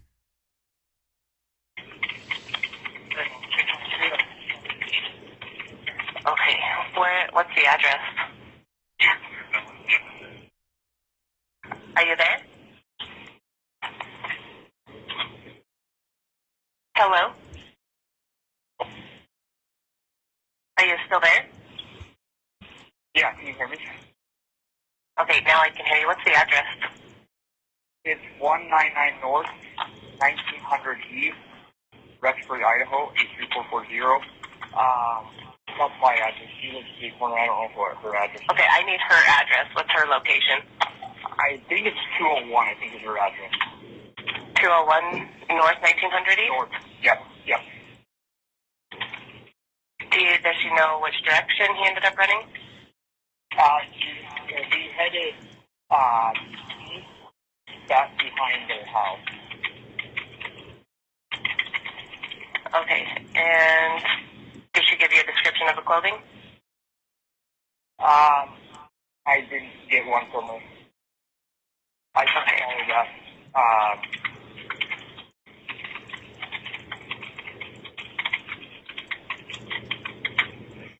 And what is your name? my name is Joseph Murray.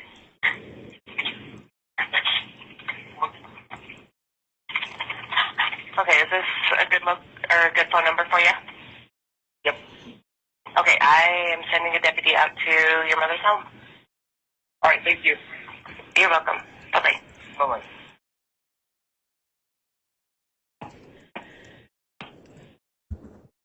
Thank you, Olive. 2019, 21 hours, 49 minutes, 20 seconds. Fremont County Sheriff's Office. Hi, I need to report something. Okay, go ahead. What's the address? Okay, 202 North, 1900 East. The corner with the blinking yellow light on Salem Highway. Is it a suspicious person? Yes.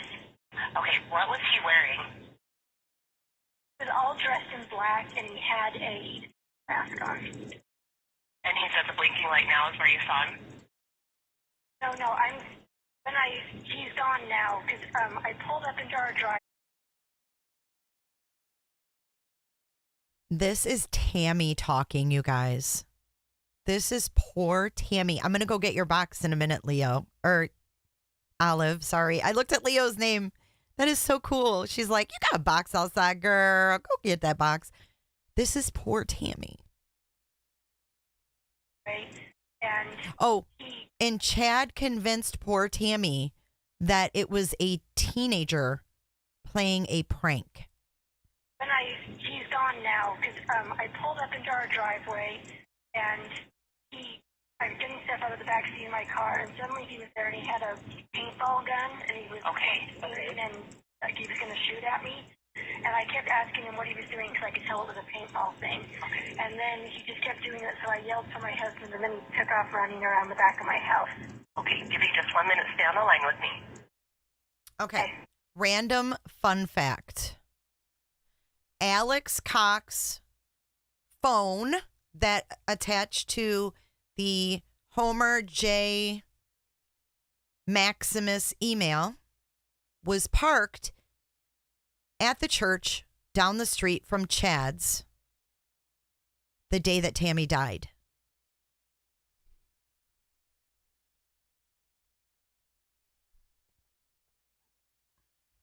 October 9, 2019. 21 hours, 50 minutes, 28 seconds. That was North 1900 East? Yes. Here, Chad. October 9. Hear him in the background? Oh, I hate 21 him. hours, 50 minutes, 43 seconds. Do you know what direction he was going? He went behind my house and it's so dark out here and I just went in the house and got my husband and son and then they went out and looked and long gone by then.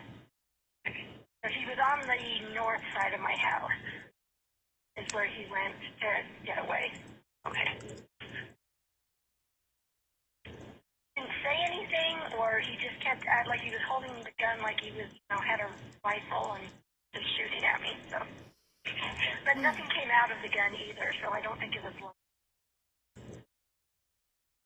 Okay, and what is your name, ma'am? My name is Tammy Daybell. Okay, I will pass your information on to my deputies. We actually just had a previous call about this individual, so they're out in the area looking now. They had a previous Okay, call. Yes, it was my son-in-law who lives diagonal from us that called you guys already. Oh, so okay. I just wanted to make sure it got reported. So. Let's see. And what's your son-in-law's name? Joseph Murray. Okay. So her daughter doesn't call, but her son-in-law does? Weird. It was him. Okay. So, all right. I have a deputy that will be out at your home here shortly. Okay, thank you. Yep. So my question is, was it the same deputies who were on scene the night she died? Because if they were, shame on them, man. I don't know if it is or not, and I don't know how to even find that out. Like, I don't even know where to dig that from. But somebody was asking about a timeline of the deaths. So let me tell you. So Charles died in July, I think. But let me pull up the timeline here to be sure. Yes, Charles died July 11th. Tylee is last seen September 8th. They think she died September 8th. And on the same day that Tylee was last seen, and they were all at Yellowstone, JJ, Lori, Alex, and Tylee, Chad signed an application with Tammy on that same day to increase her life insurance to the maximum. I have goosebumps.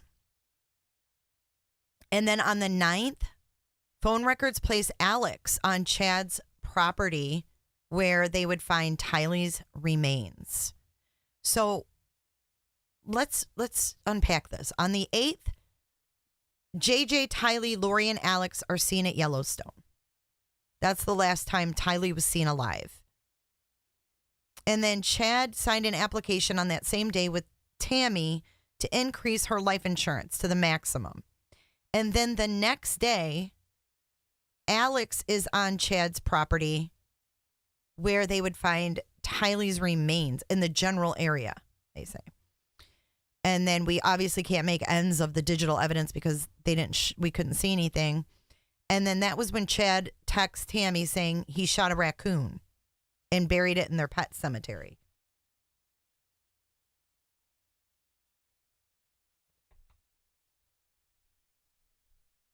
And then we fast forward to October 1st. That's when Lori rented the storage unit. And then October the 9th, Tammy calls 911 and says a masked man shot at her. She also posted it on Facebook.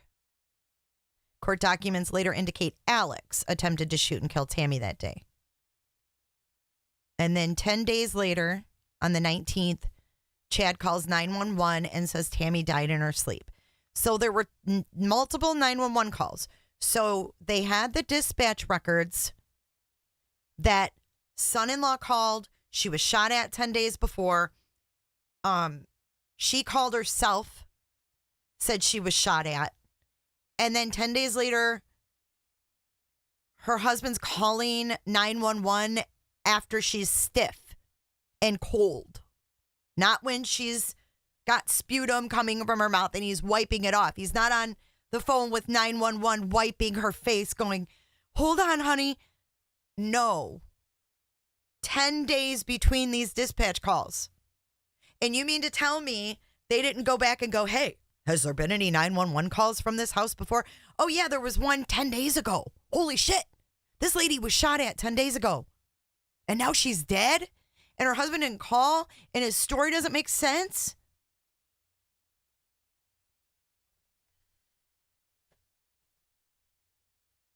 Unreal. Unreal.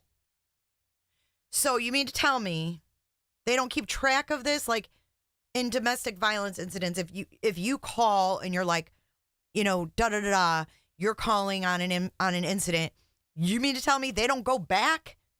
Those cops arriving on scene don't know that you called 911 5 times this month? Yes, they do. That is relayed to the deputies. So who are these deputies?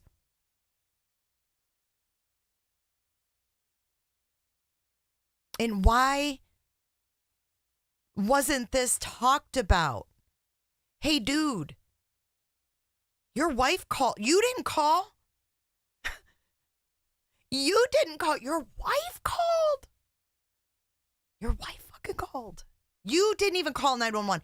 Your daughter didn't call 911. Your son-in-law called 911, and your wife called. She was the one shot at a minute ago, and she's calling. Babe, sit down. Have some water. I'll get the cops here, and we're going to report this shit. That's not what happened. Town, dude. These people are idiots. Idiots. Trust doesn't mean shit. When things don't add up, it's wrong. I don't care. That's why there's so much corruption, because there's trust. That's why everything's corrupt, because they know each other and they trust. That shit's gotta go by the wayside, man. We gotta go by facts and feelings. If this EMT person is on the scene and she's Googling poison, she might need to go by her brain and ask herself, why am I Googling this dude poison? Why am I Googling this? Because it doesn't sit right. And if it doesn't sit right and you can't go to your superior, you might need to go higher, or you might need to get a fucking lawyer. But this is why things get swept under the rug. This is exactly why we see the mess in Moscow, Idaho. The good old boys.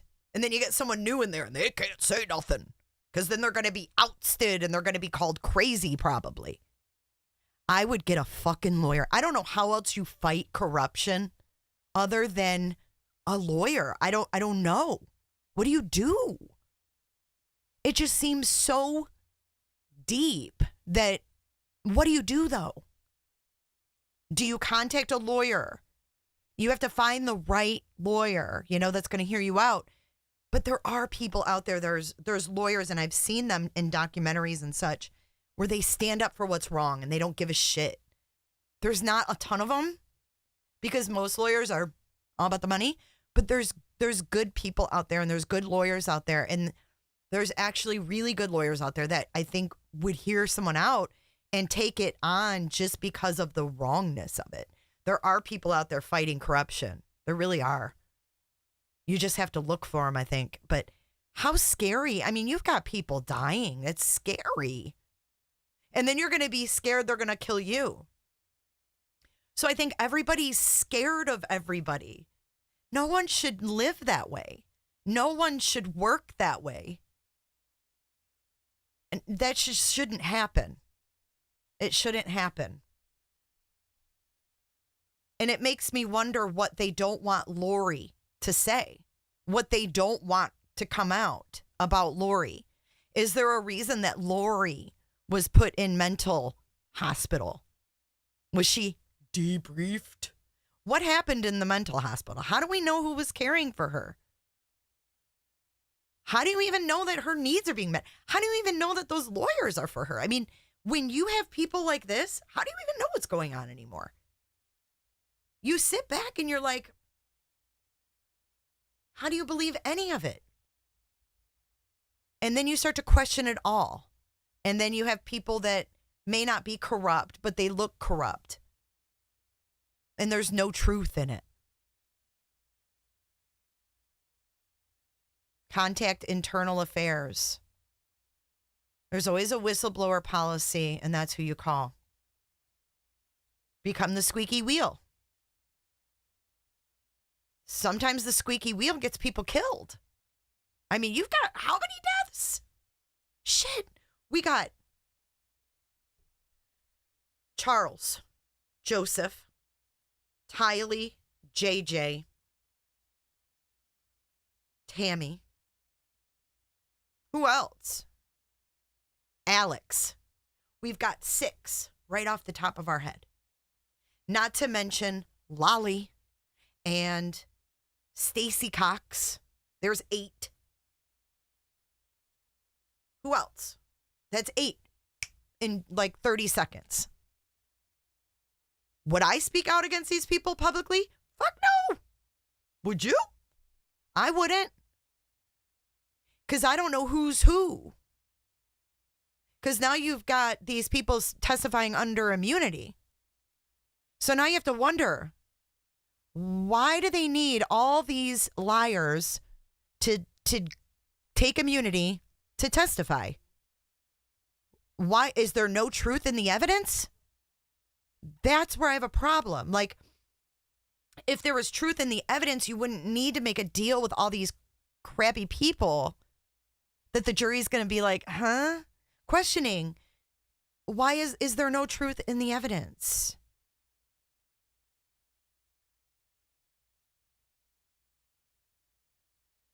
That's what I don't get. Because you have Warwick, he lied. Melanie Gibb lied. Who else has testified? I mean, I don't think Brandon lied. I think Brandon was scared for his life. He had to go into hiding. The dude had to go into hiding. But I don't know if this is LDS. I feel like this is Chad Daybell's perverted version of LDS, but that all these LDS people didn't realize it. Chad ultimately pulled the wool over everyone's eyes. Do you want to know why? Because he was a member of the LDS church. They knew him as a member, as a brother, or maybe they call them. I don't know. But when you know someone from your church and you don't know they're doing this side shit with their little groups, you think he's one of you. You don't know he's got this weird belief because it hasn't come out yet. So they didn't know that Chad was perverting it on the side yet. They did not know that. So I think in that instance, we have to kind of think, okay, they had no idea that there was like this perversion of the religion going on, and they didn't know that right off the bat. And then you have to also, the mass confusion that Chad, Lori, Zulema, Melanie, all these motherfuckers did. You've got one living in Arizona, you got Lori living in Arizona, you got Melanie in Arizona, and you've got Zulema in Arizona, and then you have Warlock in Utah, and then you've got Chad in Idaho, and then you have Lori moving from Houston to Idaho to Arizona to Hawaii, and then you have the Dumbbells in Rexburg. I mean, you've got like all these lines crossing, and you've got, police departments in each state that aren't able to put all those things together. I'm sure they knew about his books, Jay Thomas, but his books were fiction books. It was fiction is how he sold it. So he was able to dupe. He was able to dupe both sides. I really think that Chad is very, very evil and scary. And I think that Mel G is as well. I think that she is right on the same lines as Daybell. Like, I'm going to make my own chart of darkness, and the motherfuckers, I mean, you look at a piece of charcoal, and that's them. A Teletubby. Grimace from McDonald's. But man, I mean, this is just really upsetting, It's like, it wasn't that long. It was 2018 when the madness started happening, and these kids were dead in a year. So you have all of this craziness happening in a year's time, crossing 4 different state lines, Hawaii. You got people getting divorced. You got people saying they were married in other lives, and just all this mess. And how could they ever have pieced it all together?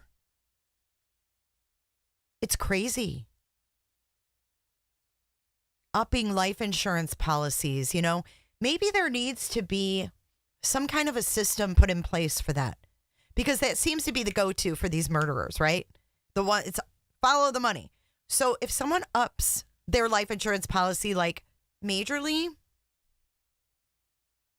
maybe there needs to be a record or something. I don't know.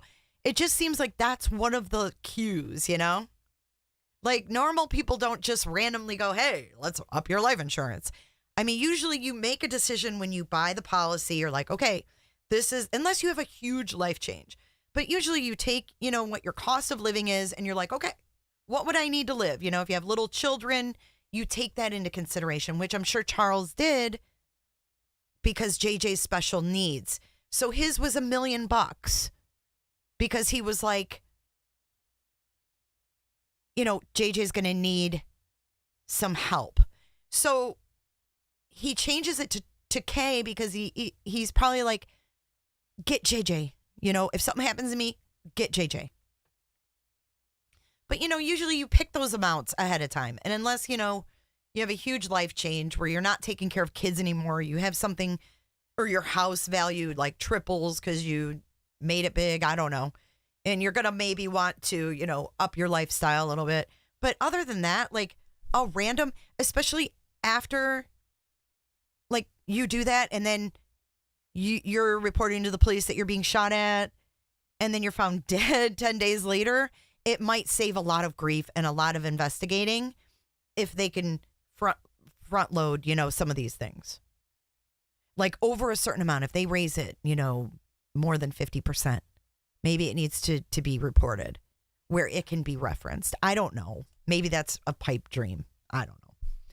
But anyway, so that's really disturbing, right? The 911 calls.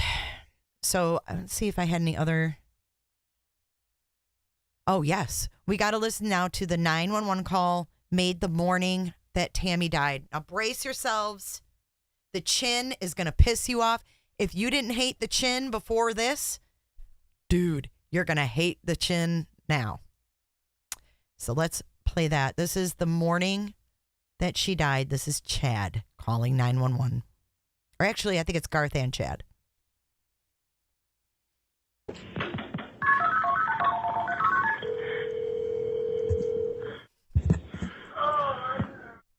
911, where's your emergency?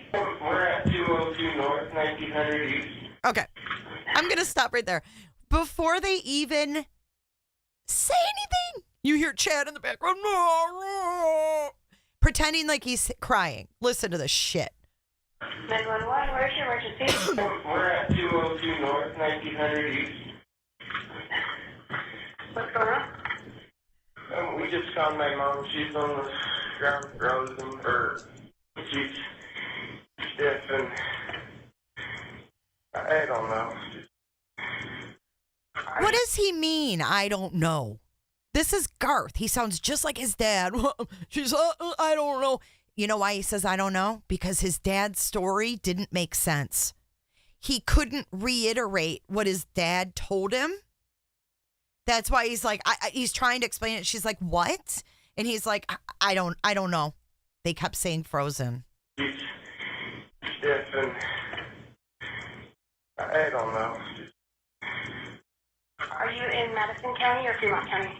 Well, I'm Chad, the husband. Oh, no, it's Chad. Hold on. She's clearly dead. Oh, my God. Let's start it over. 911, where's your emergency? We're at 202 North, 1900 East. What's going on? We just found my mom. She's on the ground frozen, or she's stiff, and I don't know. Are you in Madison County or Fremont County? Now Chad grabs the phone. I'm Chad, the husband. She's clearly dead. Oh, I'm so sorry. Okay. Okay, are you in Rexburg or... Because your address shows a Rexburg address, but you're in Fremont County? Mile past. Okay. Oh, Okay.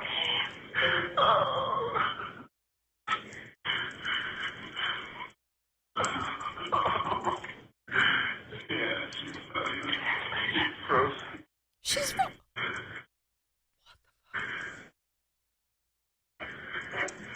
Okay, can I get your name? Chad, Daybell. Oh, man.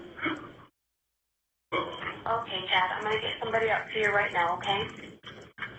You know the corner where the blinking yellow light is? The red house. Yes, sir. Red house on the corner. He suddenly, he goes from, it's the red house on the corner. Come on, hurry up and get her out of here.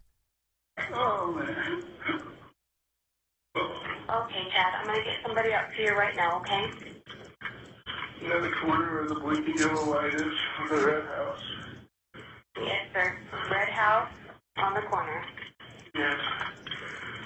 Blinking yellow light. Okay.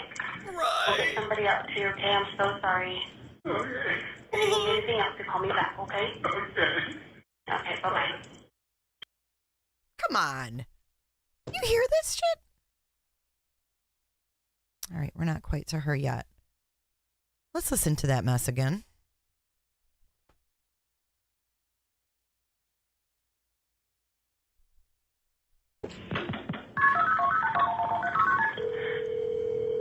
Did you hear the knock on the door? Did you hear the knock on the door?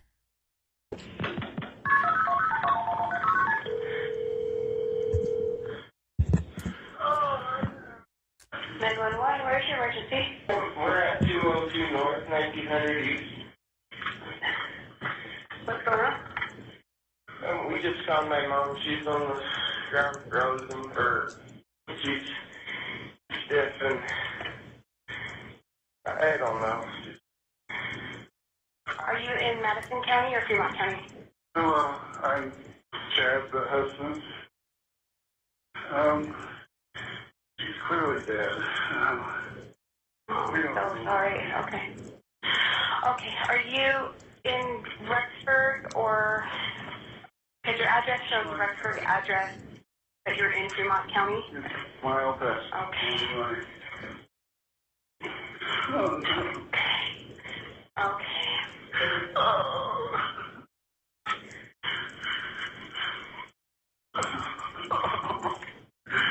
Yeah, she's frozen.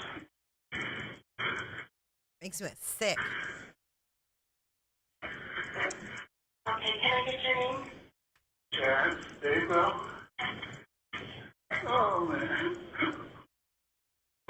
Okay, Chad, I'm going to get somebody up to you right now, okay?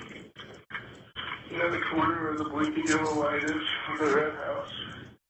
Yes, sir. Red house on the corner. Yes. Blinking yellow light. Okay. We'll get somebody up to you, okay? I'm so sorry. Okay. If you need anything else, you call me back, okay? Okay. Okay, bye-bye.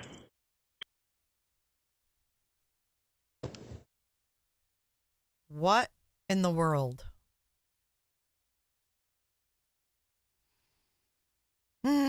Frozen? We just found my mom frozen. No. Oh, we're the red house. Blinking yellow light. Don't go to my kids' house across the street. Make sure you're at the red house. 'Cause my other kids are across the street.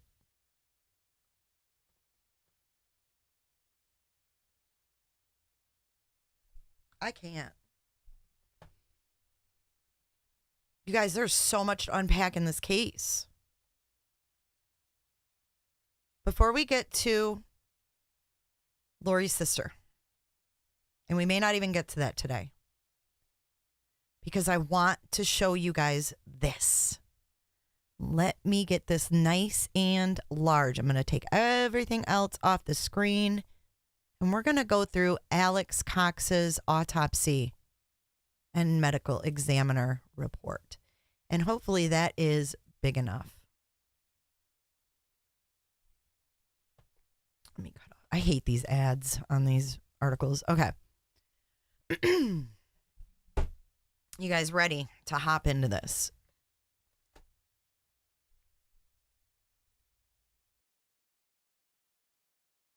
I don't know. Yeah, the knock on the door. Did you guys see that? Or hear that, rather?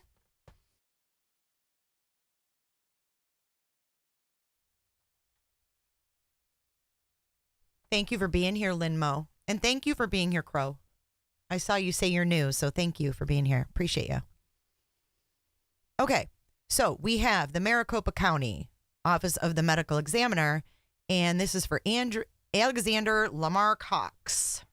And I think I had a video I put together for you guys, dude. I can't even remember. Hold on. I feel like I made it last night. See, this is what happens. I make shit in the middle of the night and I forget. But I don't want to forget anything, so I do this. Okay. So let me see. What's this?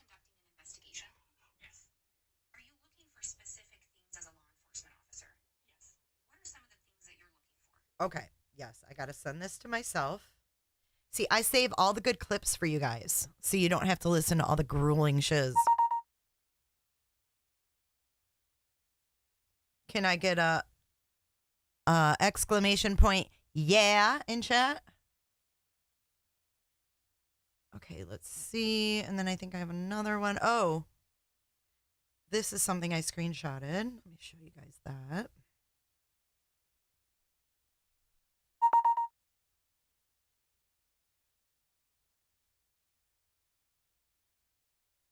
Oh, Lord. Okay, I think that's all of them. Yes. Okay. All righty. Thanks for bearing with me.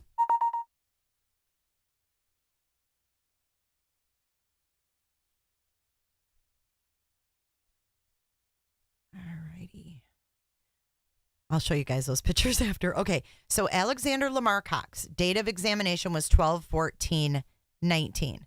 Now, Alex Cox died in Arizona at his wife Zulema's house, and he died on December 12th, 2019. Let me give you a little timeline into what happened right before Alex died. So right before Alex died, on November 27th, was when, like, Thanksgiving weekend was when things started to get hairy. The Rexburg police were doing a welfare check on JJ at the request of his grandparents.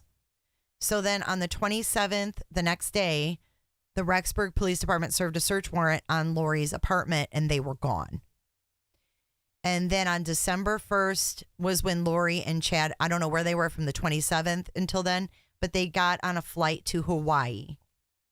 And then on the 6th of December was when Melanie contacted Rexburg police and said that Lori and Chad called and lied, told her to lie about JJ. So Melanie Gibb Kay started the ball in motion, and they were doing this welfare check. But then Melanie piggybacked and said, yeah, they told me to lie about JJ. And then she recorded that call with Tammy, or with Chad and Lori. So then Tammy's body is exhumed on December 11th. So after Melanie Gibb gets a hold of Rexburg, then the Fremont County Sheriff's Office determined that Tammy Daybell's death was suspicious. Alex is still alive. Okay? Now, if you go back and listen to Zulema, she'll say, Alex wasn't feeling good. And we're going to get into that. Right here it is, actually. Look at me. Zulema said Alexander has not been feeling well over the past few days. She said Alexander has been suffering from shortness of breath. Then she goes on to say that Alex had gone to Mexico to get medication. Then she said that Alex had a friend, and we know that's Chad, give him a blessing over the phone. Then Chad called Zulema and said, Alex isn't doing well. You should probably leave work and go home. She called Alex, and he was having a hard time talking to her. Then her son calls 911.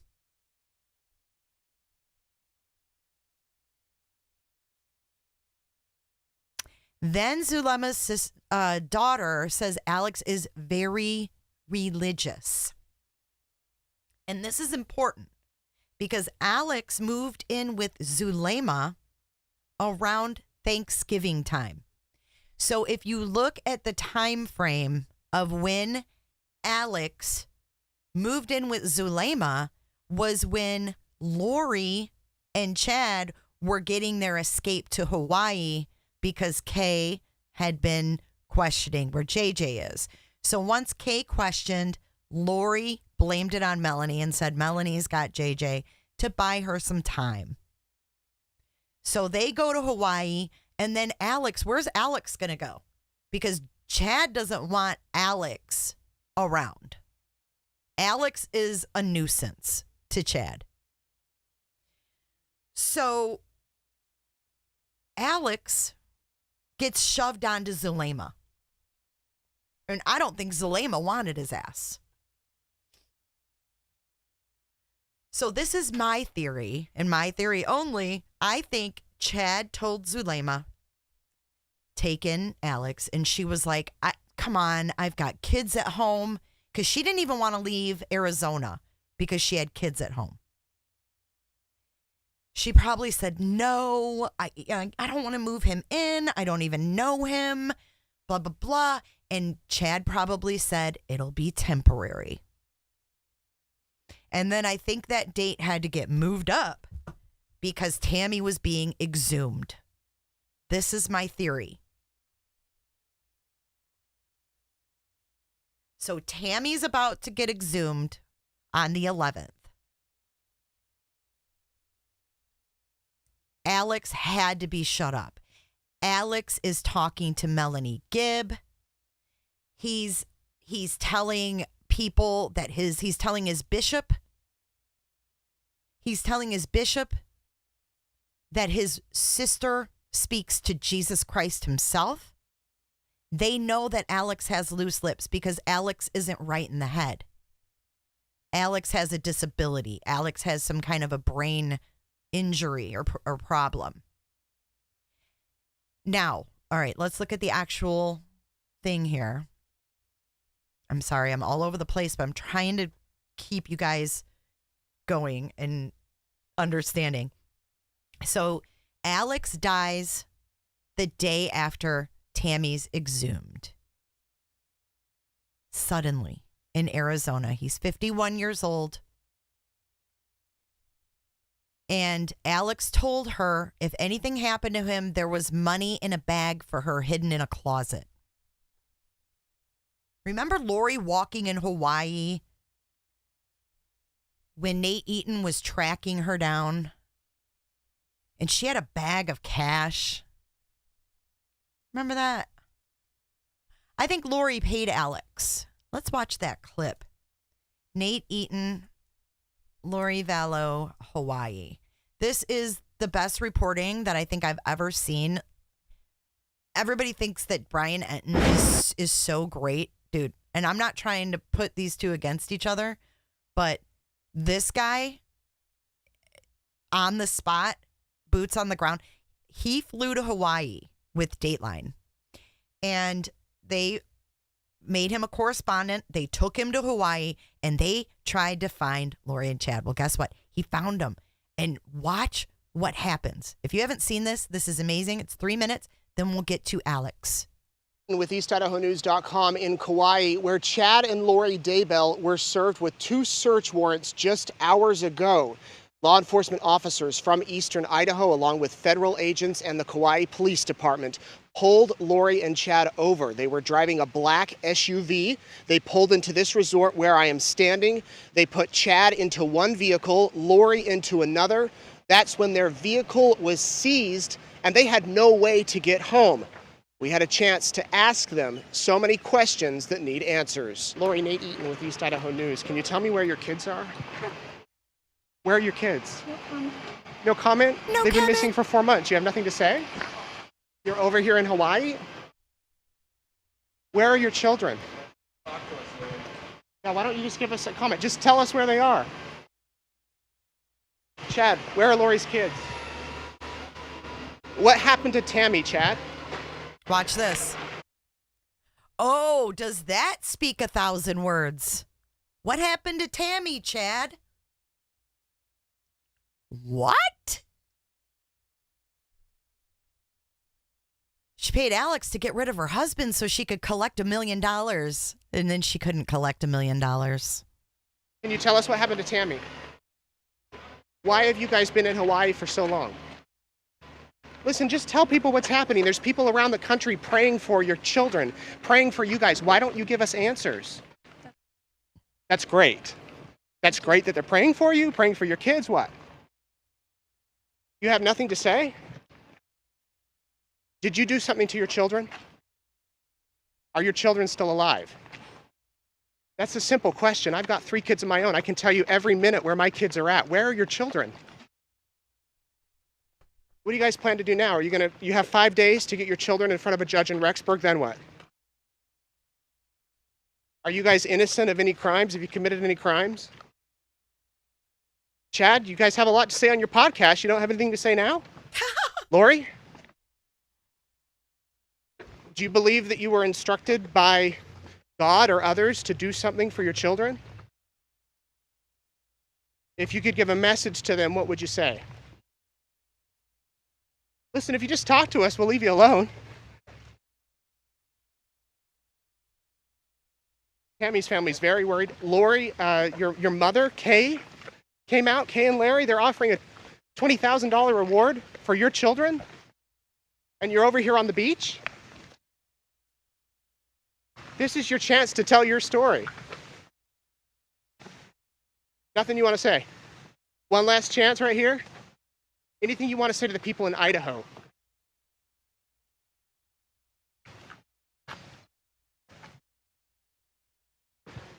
Laura, you have a lot of cash there in your baggie. Look at her face. You got a lot of cash there in your baggie. Yes, this is intense. They both look at the bag of money. It's literally a Ziploc bag. You guys planning to leave Hawaii? Are we planning to take off? And with that, Chad and Lori darted into this resort. And she clearly is dressing him. Puma shorts. This dude was wearing button-up plaid shirts. She got him a haircut. She took him shopping. Now, let's go back just a few seconds here to where he asks about the money. I'm going to mute it, and we're going to watch it slow because you need to see. This is super interesting. Just watch their body language. Where's Shell at? She wanted body language. There's her looking at her money. Look at her with her nose in the air, you know? She really thinks that she's saved. Watch the part where he's asked about Tammy. Chad, what happened to Tammy?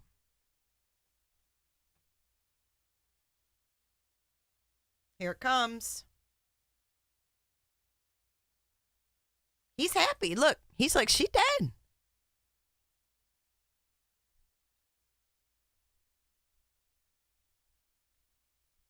And he's up next. He's got a hearing on May 5th. Pre-trial hearing.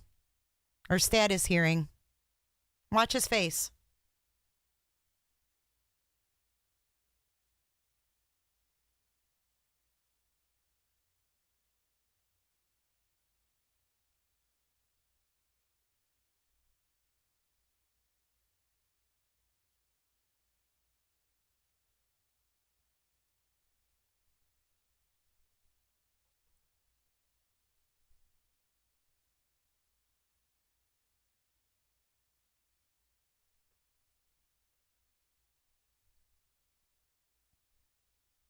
This is insane, isn't it?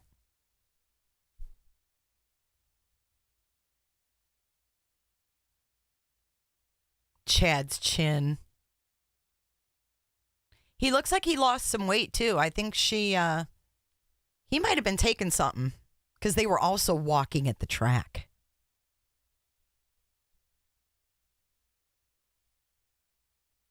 So Nate says there's a lot of people praying for your kids.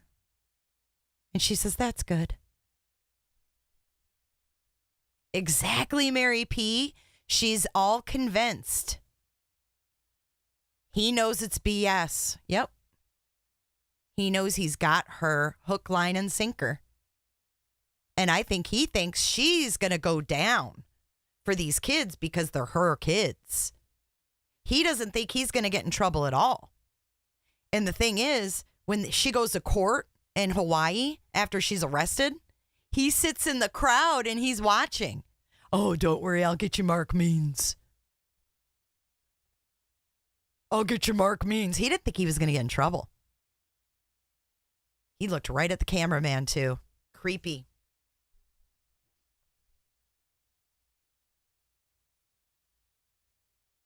She looks right at him, too.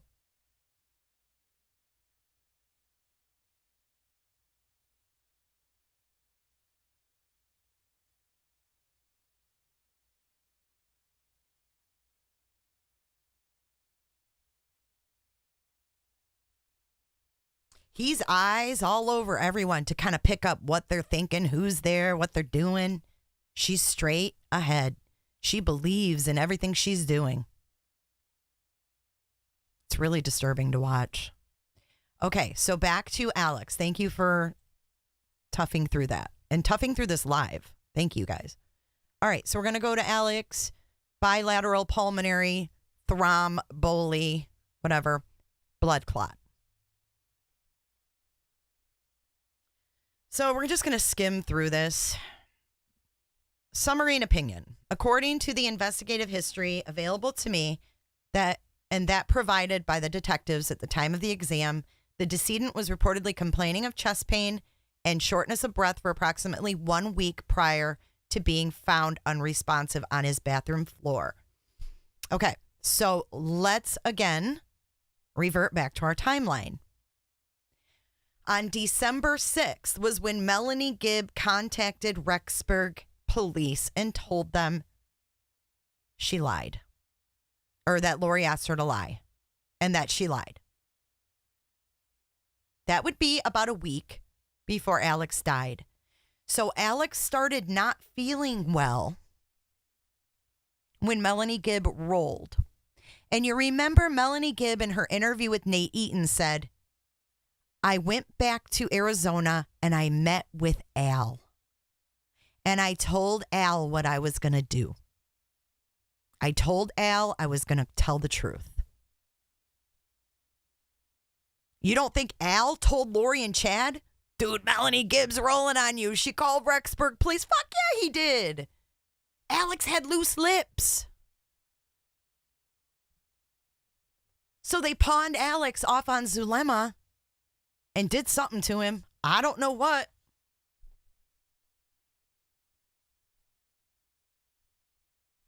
So he wasn't feeling well, and then he died he was unresponsive on the bathroom floor. He was transported to a local hospital where death was pronounced shortly after arrival. Now, they leave out a big thing here. And why? Why did they leave out a huge thing that she testified to? This man was revived. And then Zulema pulled the plug, so to speak.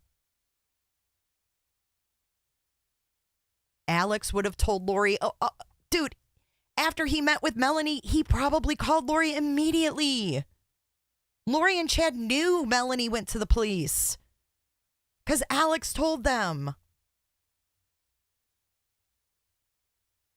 So who killed Alex?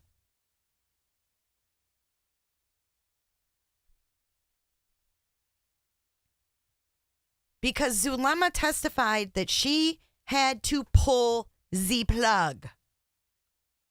They revived him, and she was his wife. They had just married. So you don't think all this was planned on Alex? Shit, yeah, it was. That's why they had Zulema marry Alex in Vegas, so that she could be the one to pull the plug, if need be. So this woman had to watch them revive her husband, who she didn't love. He had just moved in with them. Her son didn't even know they were married.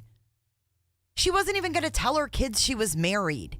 She was hoping that he would just die and go away and they'd never have to talk about it again.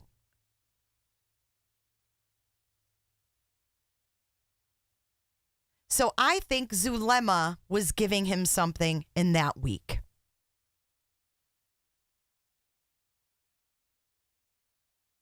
As soon as Alex told Lori that Melanie called Rexburg police, he started not feeling well.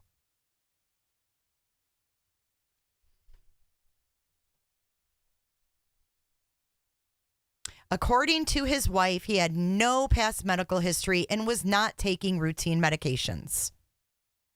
Although she testified that he went to Mexico and got drugs the day that Tammy was exhumed. How convenient. No prescription. No paper trail.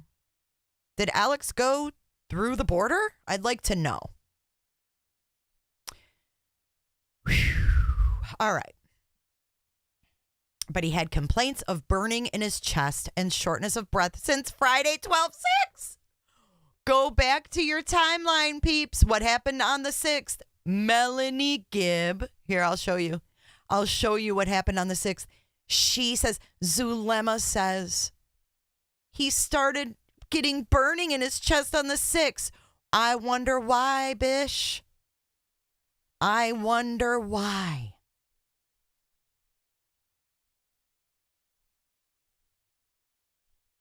Because on December 6th, Melanie Gibb contacted Rexburg police.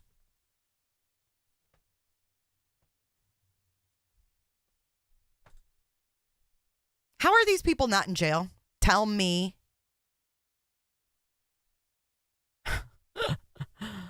Law enforcement also relayed they have an open investigation involving the decedent. Based on the autopsy finding and investigative history, it is my opinion that Alexander Lamar Cox, a 51-year-old male, died of pulmonary thromboemboli, hypertensive cardiovascular disease. The manner of death is natural. As with all death investigations, opinions expressed herein are amendable and to change should new, reliable, and pertinent information come to light. Now let's look at what was going on here with Alex. He came in a body bag. He's received with the personal property, and that's in the list. Here we go. An endotracheal tube is protruding from the mouth. They intubated Alex. He was intubated, and then Zulema said, pull the fucking plug, and no one thought that was weird? Why? Tell me. You intubate my husband and bring him back to life, and I say pull the plug, and you're not asking me why? What?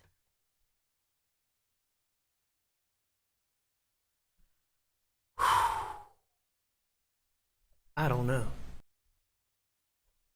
If I am revived and my husband tells the hospital to pull the plug, I hope someone asks him why.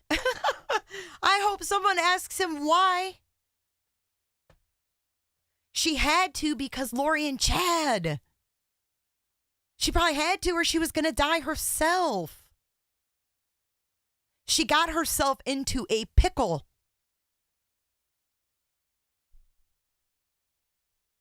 We have no idea if he was brain dead. We don't know. I highly doubt Alex had any affairs in order. So I'm sure he didn't have any DNR on file.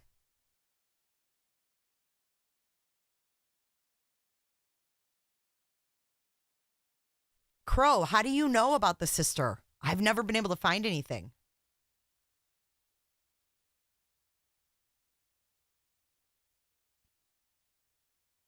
Alex is cremated, Helene. Yep. Yep, he's cremated. How nice, huh? The brand new wife gets to pull the plug. Where was Lori's family, you ask? According to Summer Shiflett, the family didn't even know Alex died. They put Zulema in as next of kin for a reason. Because if she wasn't married to Alex and he died, who are they going to contact? I'm not even talking about Zulema was put in there to pull the plug. She just had to pull the plug because she was the wife. She was put in there because when Alex died, she'd take care of all the arrangements. She would get him cremated. Done. If the Cox family found out Alex died, they'd want to have his funeral. They had to make it where next of kin was Zulema. And that's why Zulema married him in Vegas. That's why Brandon Boudreaux was in hiding. They were going to fucking kill him.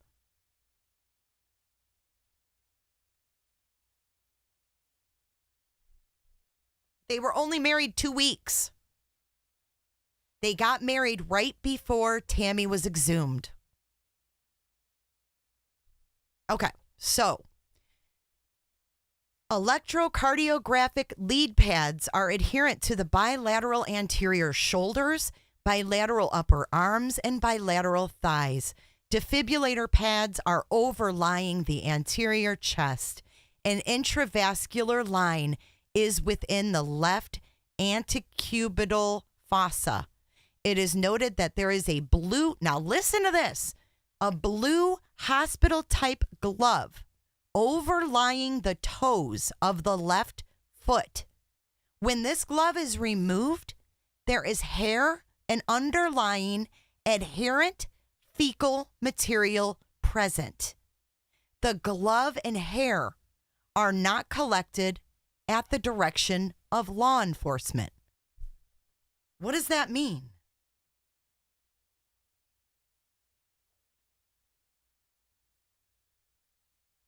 He didn't have legal paperwork. Alex wasn't organized and had his shit together. Alex had never been married, he was married once. He didn't have children. He never had a normal life. This dude went to Colombia to get laid. This is what Alex did. Alex went to Colombia to get laid.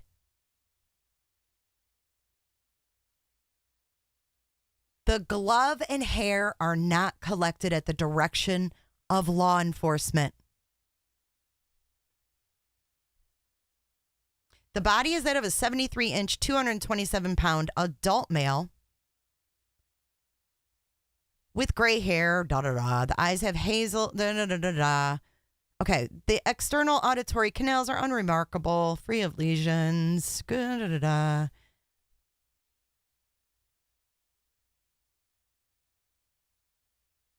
Okay, everything there. The extremities are paired with feces adherent to the bilateral feet. The left lateral ankle has 2 1-centimeter abrasions.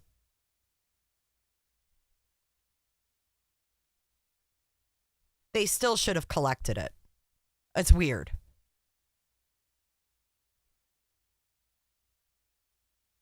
I don't know. Maybe I'm wrong. Seems weird to me. Okay, so then they open him up.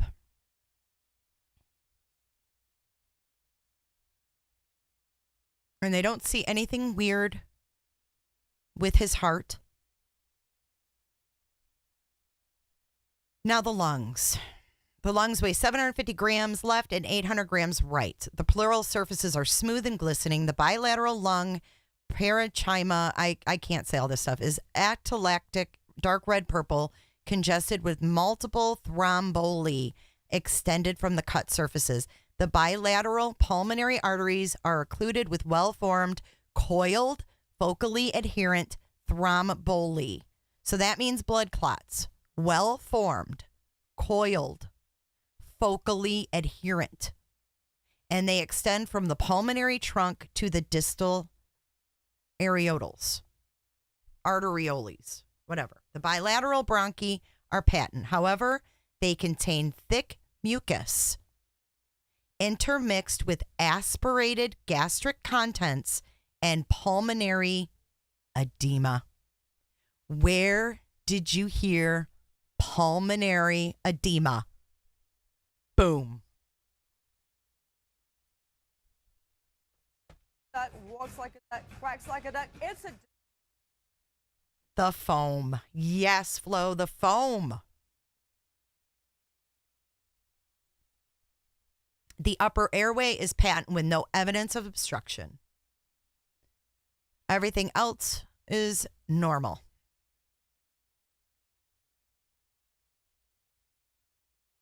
He had 30 milliliters of cloudy yellow urine. Everything else looking good. Except for the lungs. Large to medium arteries occluded by well-formed focally organized thrombi. Multiple vessels reveal recanalization within the adherent thrombi. No evidence of inflammation or polarizable material. Toxicology, here's what you've been waiting for. Samples of cardiac blood, femoral blood, vitreous humor, or whatever, vitreous humor, bile, gastric contents, and urine are collected and submitted for toxicological analysis. Hair and fingernail clippings are also collected and held. An expanded panel and vitreous electrolytes are requested. I don't know what all this means, but we're going to read through. A blood clot is collected, inventoried, and released to the detective at the time of examination. Why would a detective take a blood clot? He had a fatty liver. Yeah. Well, that wasn't anything to do with his death, though. He was 51, you know. So what he had in his system, caffeine, naloxone, which is Narcan. He had Narcan.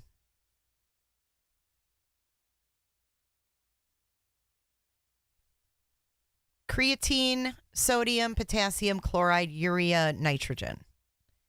Now, if we go down here,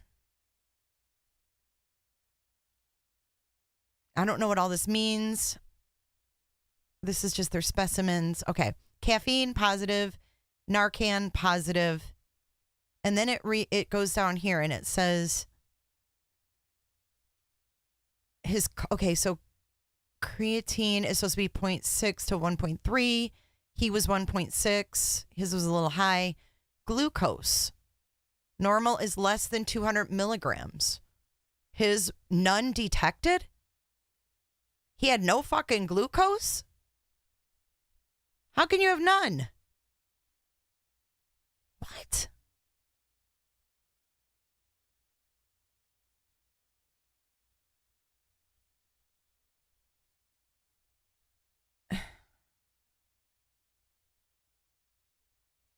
Naloxone is a narcotic antagonist used to counter the central nervous system depression effects of opioids, including respiratory depression. It is also used for the diagnosis of suspected acute opioid overdosage.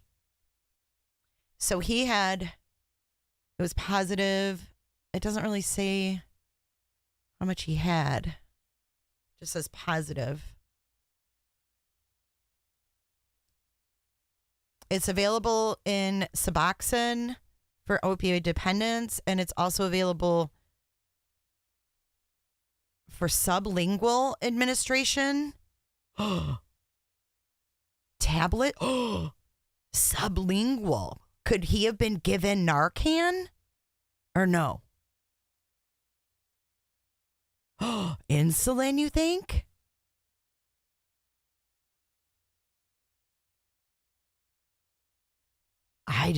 Whoa. Potassium. Normal is minus 15. His was 13. And then the urea nitrogen, 8 to 20 milligrams, and his was 22. So his was a little high. Sodium, 135 to 150. His was 131. Unless alternate arrangements are made, the remainder of the submitted specimens will be discarded 1 year from the date of this report. And all generated data will be discarded 5 years from the date the analysis were performed. So here we go. This is what he had. Barbiturates. Now, I was specific and I looked up what all these things could be.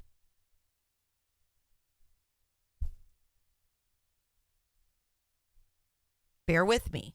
A barbiturate is a depressant drug used to help sleep, relieve anxiety, muscle spasms, and prevent seizures. Prescribed names are Fiorina, Pentothal, Seconal, and Nembutal.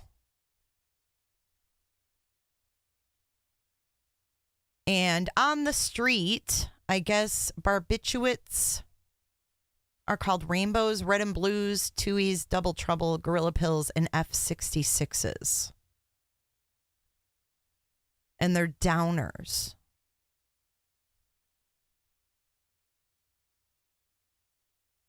They're downers.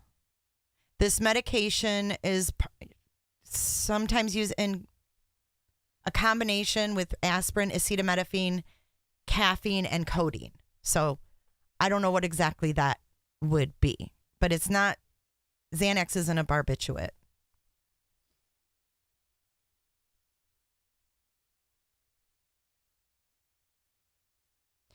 They're derived from barbituric acid.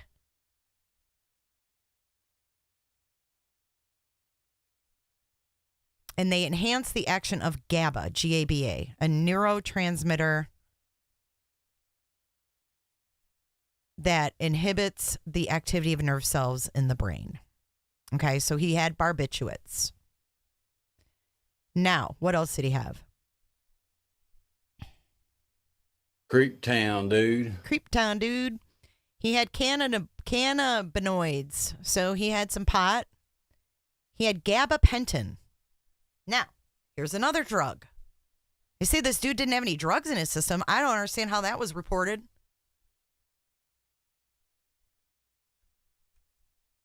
Gabapentin. Class of medications called anticonvulsants. Gabapentin treats seizures by decreasing abnormal excitement in the brain. And it is used to treat types of nerve pain. It's an anticonvulsant, not Town, dude. Not an opioid. So if this dude went to Mexico to get pills, pretty sure he wouldn't have been taking gabapentin. He would have been taking opioids. He would have been taking opioids.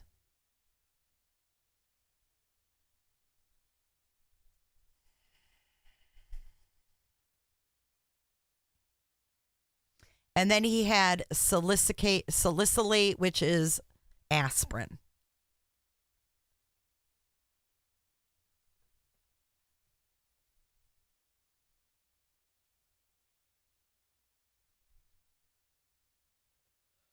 Right, but what I'm saying is if he was going to Mexico to get pills, he's not going to go to Mexico to get gabapentin. They're giving gabapentin to people so they don't get addicted to opioids. So I don't believe that. I think Zulema is a liar. Right. So if he went to Mexico for pills, he wouldn't be taking gabapentin. Exactly. So Narcan and gabapentin tells me, did Alex Cox have an addiction as well? We won't know. We'll never know. Okay, so the next thing we're going to look at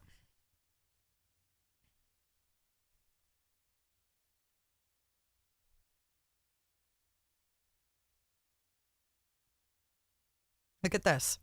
Cox's wife of 2 weeks, Zulema Pastenes, told investigators he had no prior medical history and did not take any regular medications.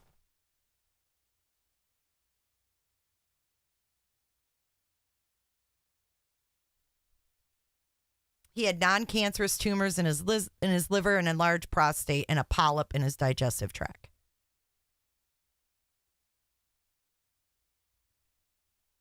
So I don't know if he was given Narcan by somebody or what, or if he was on Suboxone.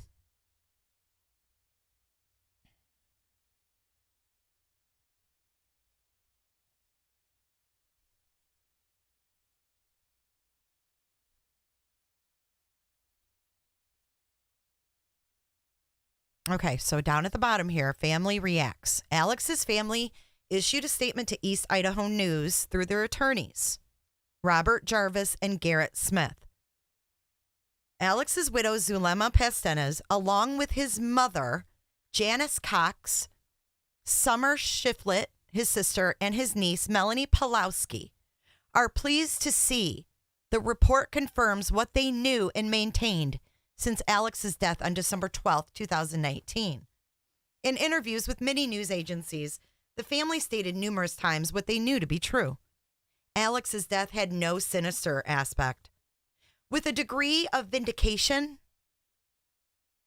the family hopes that the confirmation of this truth will help all to step back, take a breath, and allow the truth to unfold through the process. Rampant rumors of evil plots and conspiracy robbed the family of their time to grieve the loss of their husband, son, brother, and uncle. Even so, the family finds comfort in the medical examiner's finding that Alex Cox died of natural causes. What? Is there a reason that Lori wasn't talking to her family? How in the world is Janice Cox? And as you see, Barry Cox, the dad, isn't mentioned. Neither is Adam, the other brother. But Janice Cox and Summer Shiflett stand proud next to his widow, Zulema, and Melanie Pulowski, which I haven't even looked into who her new husband was and what part he could have played in this, because it's been real quiet on the Ian Pulowski front. Real quiet.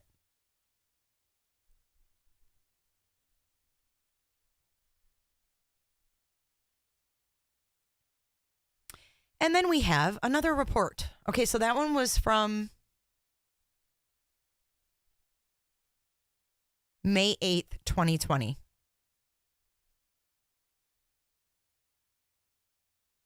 May 8th, 2020.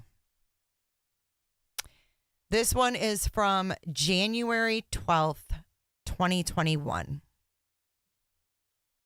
Authorities released new information Monday regarding investigation into the death of Lori Vallow Daybell's brother, Alex. The 59 pages of heavily redacted reports provide more insight about Cox, his death, and what those close to him had to say about his life. Investigators believe Cox is tied to the death of Daybell's two children. And it says here, autopsy and toxicology reports show that a medical examiner determined Cox died of natural causes, which we just read.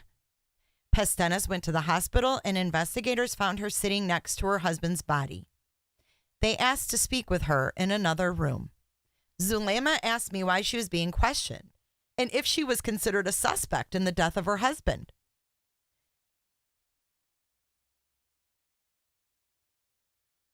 She was already asking at the hospital, am I a suspect? I assured her she was not a suspect, but I needed information regarding what happened at her house. According to Pastenes, Cox began having shortness of breath on December 6th. Let's go back to December 6th again. December 6th, Melanie Gibb contacts Rexburg police to say Chad and Lori called her on November 26th and asked her to lie about the location of JJ.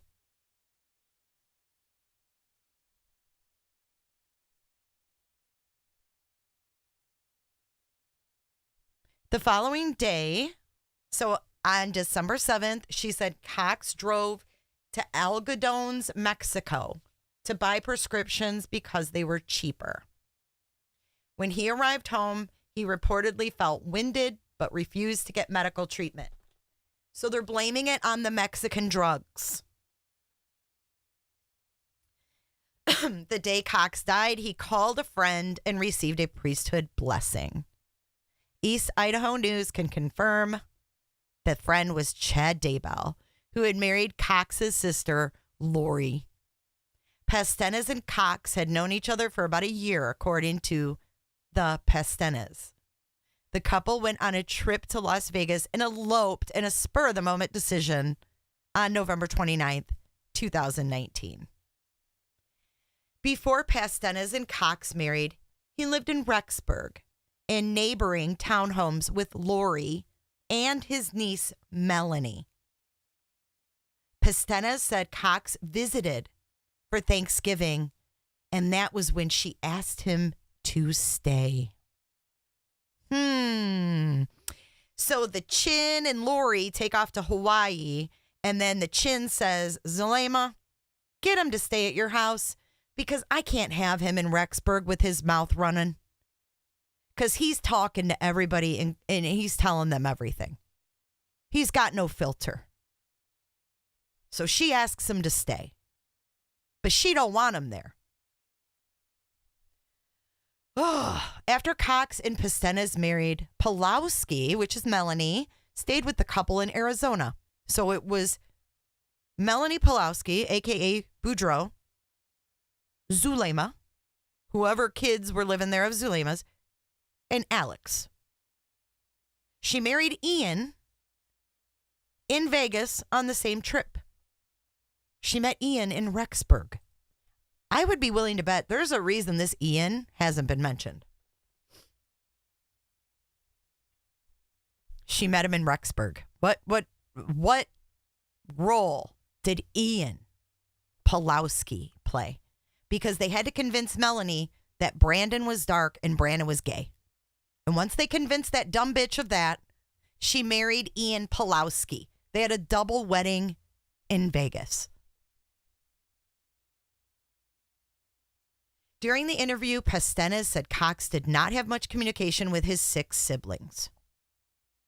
She said she knew Lori and Melanie, but did not know where Lori lived or her phone number. She said the last time she tried texting her, the number was disconnected. She had met Lori a few times before Lori lived locally.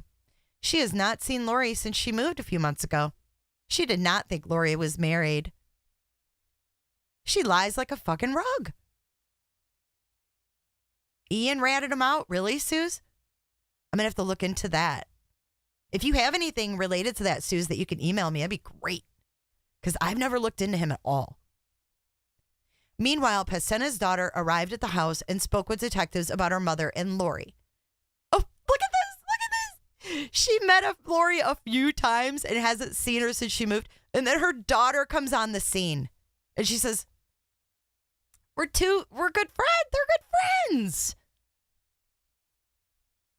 And the daughter said that her mom and Lori were preppers. And they were very religious. And she met Alex through Lori, and the two became engaged. And Pastenes planned to move to Idaho with Cox, Daybell, and Pulowski. Plans changed when Cox moved in with them. Thanksgiving 2019. Back at the hospital, a family member showed up and told Pastenes she could not speak to investigators without an attorney.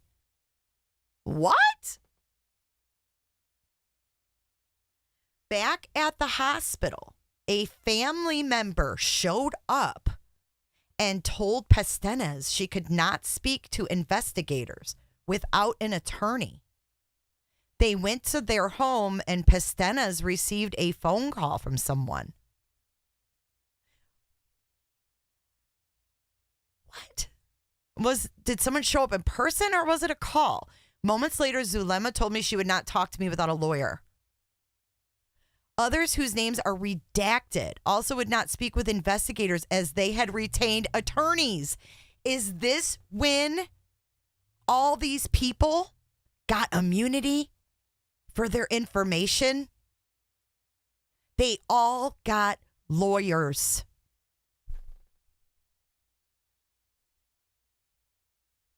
After Pastenes stopped talking, the Gilbert Police Department served a search warrant on the home. Officers searched the house and several items of evidence were recovered. Details of what were taken were redacted, but it appears one of the items was a cell phone which had data extracted from it. Included in the case report is an introduction to Cox's involvement in several investigations before, during, and after his death, but no further details.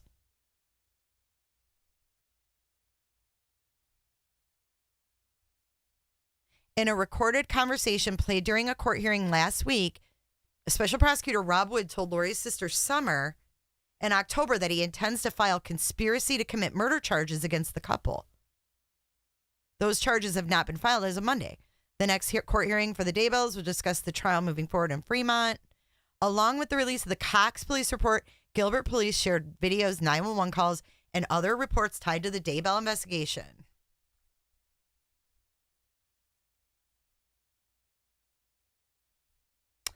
Here is one more article on Alex. You guys are going to shit. Here's another account from Zulema. And we're going to get to this. I just have to go use the ladies' room really quick.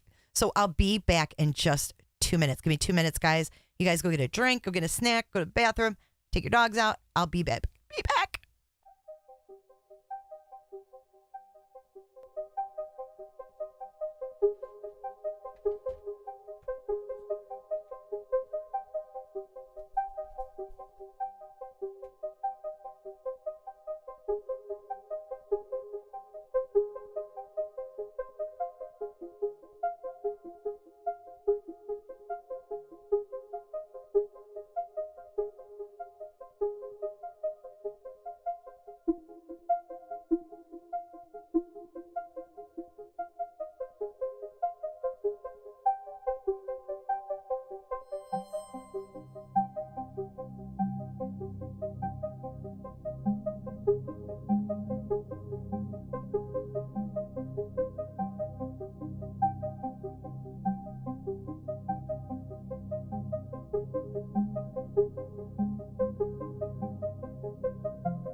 Okay, I am back.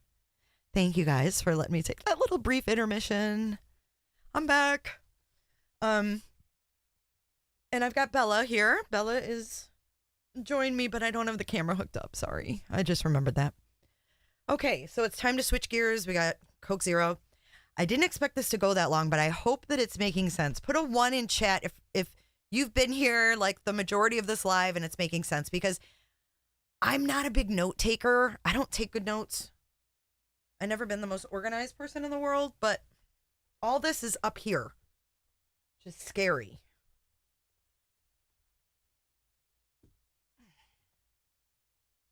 I just want to make sure I'm not missing anything, because I took a little notes. Digital notes. Okay. Whew. Okay, you guys are following so far and making sense. Good. Good deal. These are kind of like, what do you call that when you brainstorm? Brainstorming with Jay. You're mind blown, Leo. I know, I am too. Okay. This is what I wrote down. Lolly time, we covered that. The drugs in Alex Cox's system. Zulema saying he went to Mexico. Zulema's daughter didn't want her to move to Rexburg. When she brought up moving, she was like, told Chad, dude. She told Chad, she's like, I can't move. My daughter, I've got my daughter. And then funny thing is she invites Alex to move in with her. So I think Chad wanted him away from Lori. And Zulema probably didn't want to deal with his ass. So she came up with a plan or something to take care of him, or Chad did or something. So I don't know what transpired, but something did. Interesting to see all of their whereabouts on the day that Alex died. Mel G and Mel P included. Mel G gets married on the death of the anniversary. Yes. So Alex Cox died on December 12th. Guess what date Melanie Gibb, that sick person, marries Warlock? December 12th. So they get married on December 12th. As if that's not, meaningful. She's like, oh my God, I didn't even realize that was the same date. As she smiles. Psycho. And what if Alex Cox never killed anyone? What if Alex Cox didn't kill anybody and Lori and Chad had all those emails? Homer J. Maximus. Because that's where they're getting the locations off of. We will never know. Because Alex is dead. Dead men don't talk. I don't know, Lainey. Did he? I think he did take her name. Weird. Okay. This is from People Magazine, and this was posted April 14th of 2023. This is brand new. Lori Vallow, Daybell's brother Alex Cox told wife, I think I am their fall guy the night before he died. This is from her testimony. The night before Lori Daybell's brother died, his new wife had a feeling that her husband of less than 2 weeks was keeping something from her. Zulema, who met Lori in the fall of 2018, became engaged to Cox on November 7th. And the two were married in 2019. And the two were married on December 1st of that year. Cox died December 12th, 11 days of a honeymoon, of what authorities were saying natural causes. But on the night before he died, his wife pressured him to tell her about unsettling things. This is the first we hear of this. Is when she testifies. None of this is in any reports. She didn't tell this to the cops when she was sitting at his bedside while he had a tube in his mouth, down his throat.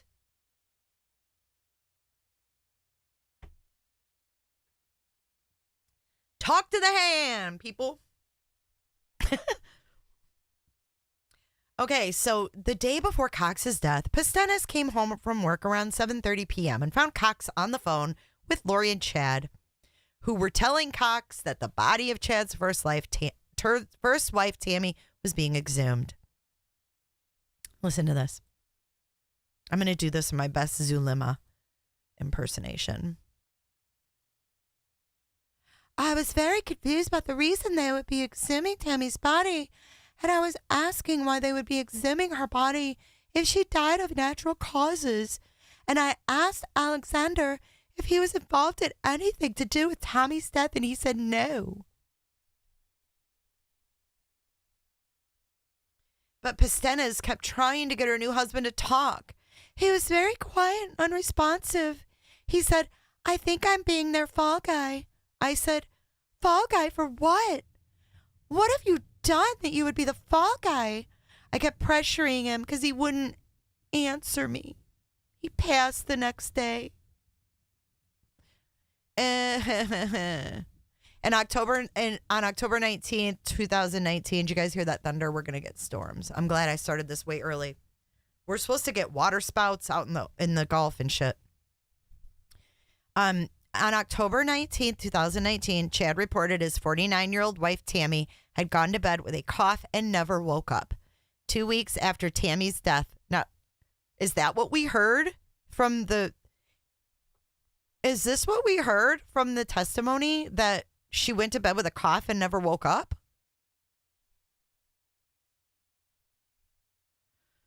Whew. And then Chad and Lori got married on November 5th in Kauai. A medical examiner in May of 2020 ruled Cox's death was natural. But Zulema says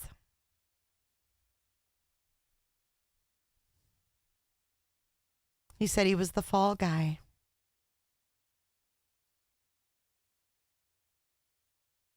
Isn't it funny, too? Now do you see why they took the death penalty off the table for Lori?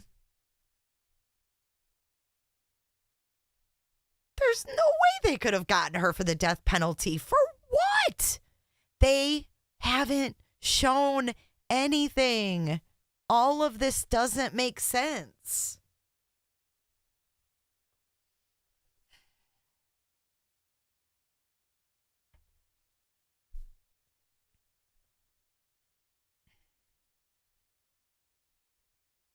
Who just became a member? Flo gifted. Who got it? Nobody's home. Welcome to the lounge. Did you guys see cute little potato come up?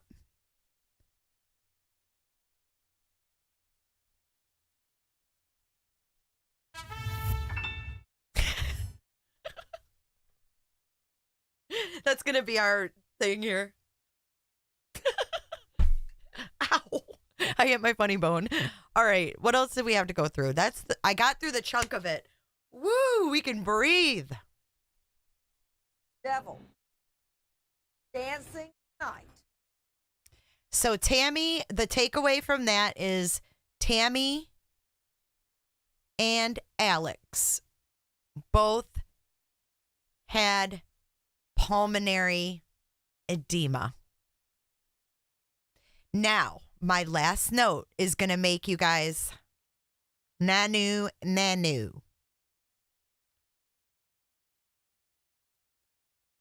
This is my last note that I put in my notes. What if Lori and Chad did all of this and used a name that Alex would use for the email? Do we really know where Alex's whereabouts are? Is he on video? We have GPS from burner phones. They both vomited, yes. Yeah, Mork from, or what's his name? Mork from work. I can't remember.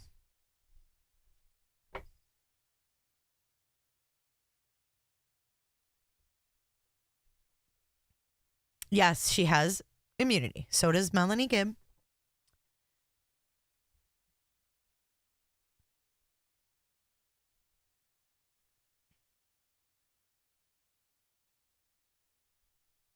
Trying to think if there's anything else from last week. I wrote, seems like the prosecutors just get into the details of the case without telling a story. It seems like they've painted a very unclear picture, like the cop thinking something was up with Alex and Lori on Charles' death. Why didn't more happen? Warwick lied about Melanie and him sleeping in different rooms. I mean, all of these lies.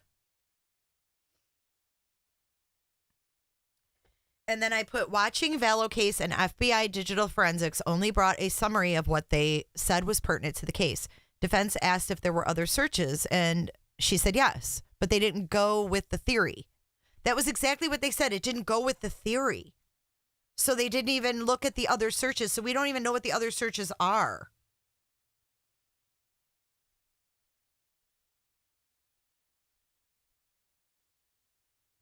They showed Tylee's organs. And Summer Shiflett said that Alex had a head injury. Prepper? I hope you're not a prepper, because they called themselves preppers. Okay, let's see. We've got, can you guys hear that thunder? It's awesome. I love thunderstorms, but in Florida, they can be a little scary at times. So there's all the, I wanted to really cover Alex and Tammy's death, and I think that we did that quite well. We went pretty deep. Let me see what other video. Oh, we got to listen to, we'll do another video, I guess, because we've still got to listen to Tammy's sister. That's another 45 minutes. And then I have other stuff that I want to show you guys. So we're going to have to do another one. We got through a lot today. I'm going to leave you with something that you may not have seen before. This is, and we'll talk about this more later. We're going to talk about all the family eventually, because I'm sure they're all going to be on the stand at one time or another. Hopefully. Now,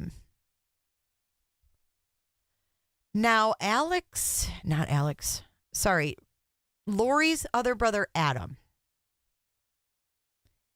Adam was investigated for a death. This came out years ago.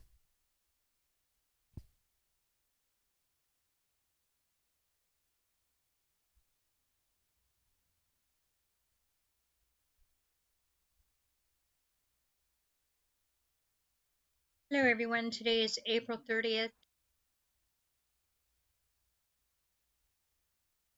All right, I'm not going to play this chick. I'm just going to show you guys the articles. So this is just random and weird. There's so much random weirdness with this family. Okay, so Adam Cox, I'm so used to saying Alex. Adam Cox is a DJ. I'll just read this article. Lori Vallow, Daybell's brother, was investigated in a 2007 death of a woman who participated in a radio contest he hosted, but he was never criminally charged, Inside Edition has learned. Adam Cox, who goes by the names Lucas and Bo Nasty, was one of the hosts on the Morning Rave show on KDND FM in 2007 when the station held its Hold Your Wii for a Wii contest. And Cox wrote about this in his book, My Crazy Radio Life. The January 12th, 2007 stunt involved contestants drinking large amounts of water and attempting to hold it in without vomiting or urinating. The person who could hold out the longest won a Nintendo Wii. So this ended badly. Jennifer Lee Strange, you can't make this up, a California mother of 3, died of acute water intoxication, and her body was found hours after the contest. Cox and 9 other radio station employees were fired. And in his book, Cox wrote that the contest had been approved by the radio station's management. Brother out here. Thank you. Thank you, Tara. I just got canucked. Thank you, Tara Cook. During the contest, few listeners called into the show and said this kind of activity could be dangerous. One of the callers was a nurse, and he said our show was a fun, playful show and sometimes even sarcastic. And he said he did not have the authority to stop the contest. Cox and his co-hosts made several jokes on the air about Strange's distended belly, saying she looked pregnant during the contest. This is what it feels like when you're drowning. There's a lot of water inside you, Cox said when Strange told the hosts her head hurt. Cox wrote in his book that he learned of Strange's death in a phone call from his boss on the day of the contest. I picked up the phone groggily and said, hello. Then I was about to hear words that had a catastrophic impact on my life, which will forever be ingrained in my mind and soul. My boss said one of the contestants from the contest died today. I couldn't understand how or why that could have happened. I started crying, thinking about her, one of our loyal listeners, a mom just trying to win a Wii for her kids. Thinking about that hit me like a ton of bricks. Looking back on that January 15th day, editor's note, it was January 12th. I believe it was the saddest day I can remember, except he didn't have the date right. Oh my God. So he didn't have the date right. It was the worst day of his life, but he can't remember the date.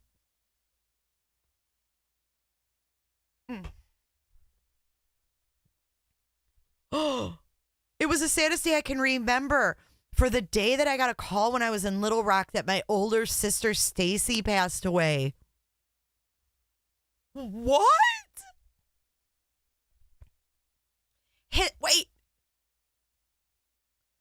Wait. So this dude, Jammers, your emoji. Wait. Back up. So he did this contest on January 12th. That was really dangerous. Hang on, let me get rid of this scrolling thing. And it was the anniversary of his sister's death?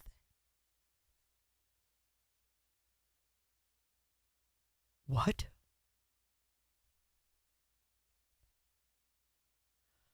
Whew. He was in Little Rock, Arkansas when his older sister Stacy died. All of us were being investigated for criminal charges at the radio station, and 9 of them were fired.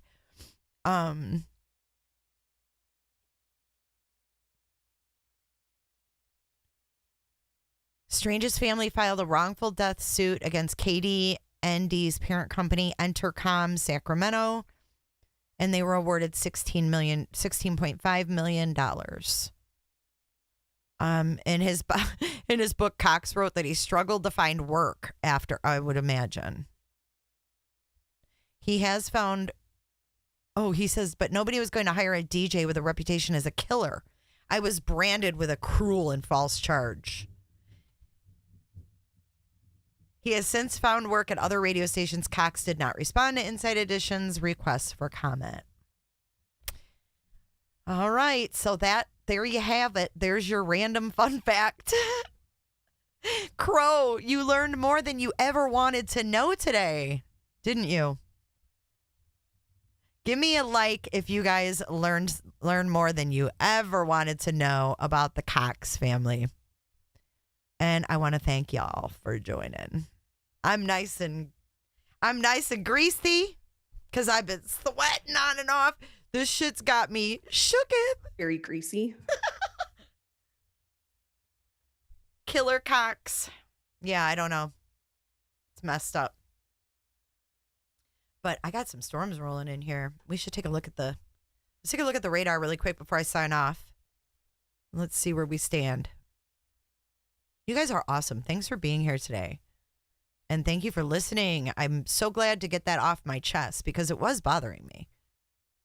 As I watched through this testimony for the past month, I'm like, something has got to give here. But thanks for, it just sometimes takes someone listening to you go back through the old stuff, And there's a lot to go back through. So I've got more where this came from. Don't think I don't. Don't think I don't. See, yeah, we're fixing to get slammed. Holy.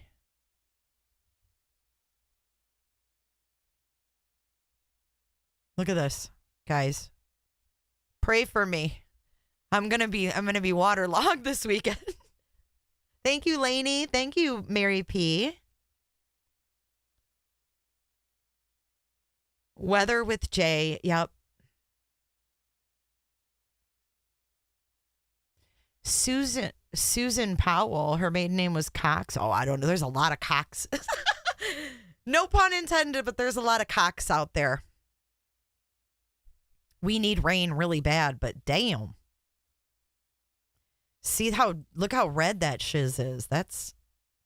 We have a gale warning. We have all kinds of warnings. Look. Gale warning. 20 to 30 knot with frequent gusts to gale force. Seas 6 to 11 feet. Coastal waters from Tarpon Springs to Suwannee River. 2 p.m. this afternoon. No, it's 2 o'clock. Strong winds will cause hazardous seas. We have a rip current. And then we also have high surf. We just got all kinds of shit going on here today. I think they said there was going to be there's water spouts out in the water too. Those are freaky. It's like a tornado on the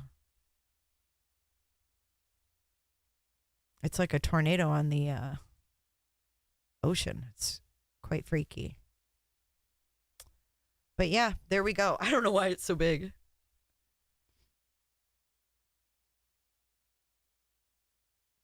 Yeah, that's what she said, Prepper. All right, you guys. Thanks for tuning in, and thank you. Gonna go batten down the hatches. Yes. I have one of those, those canopy things over my patio, and I've got to go take that down because when we get high winds, it goes all over the place. So.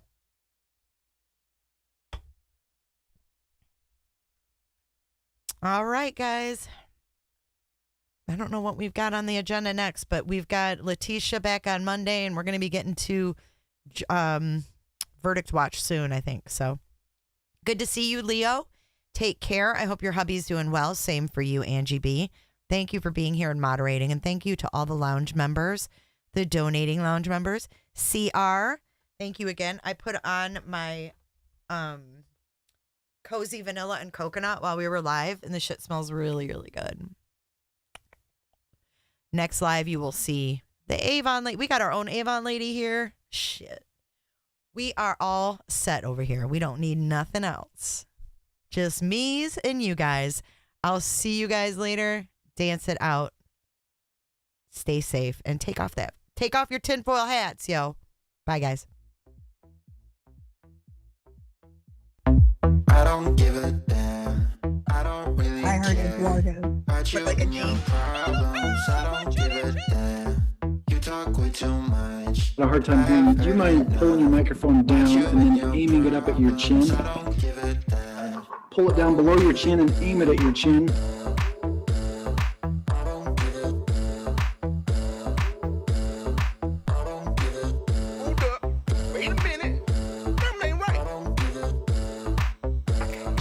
Bye, Sanner. Thank you for moderating. You wanna be with me. You wanna feel something real, but I'm feeling differently. You're making plans to get to France, but don't wanna face the fact that I ain't got time for that. Staying up late, sleeping all day. What have you done for me lately? Sipping on Coke and Jack. Calling my phone when you feel alone, but I'll never call you back. Bye, Jennifer.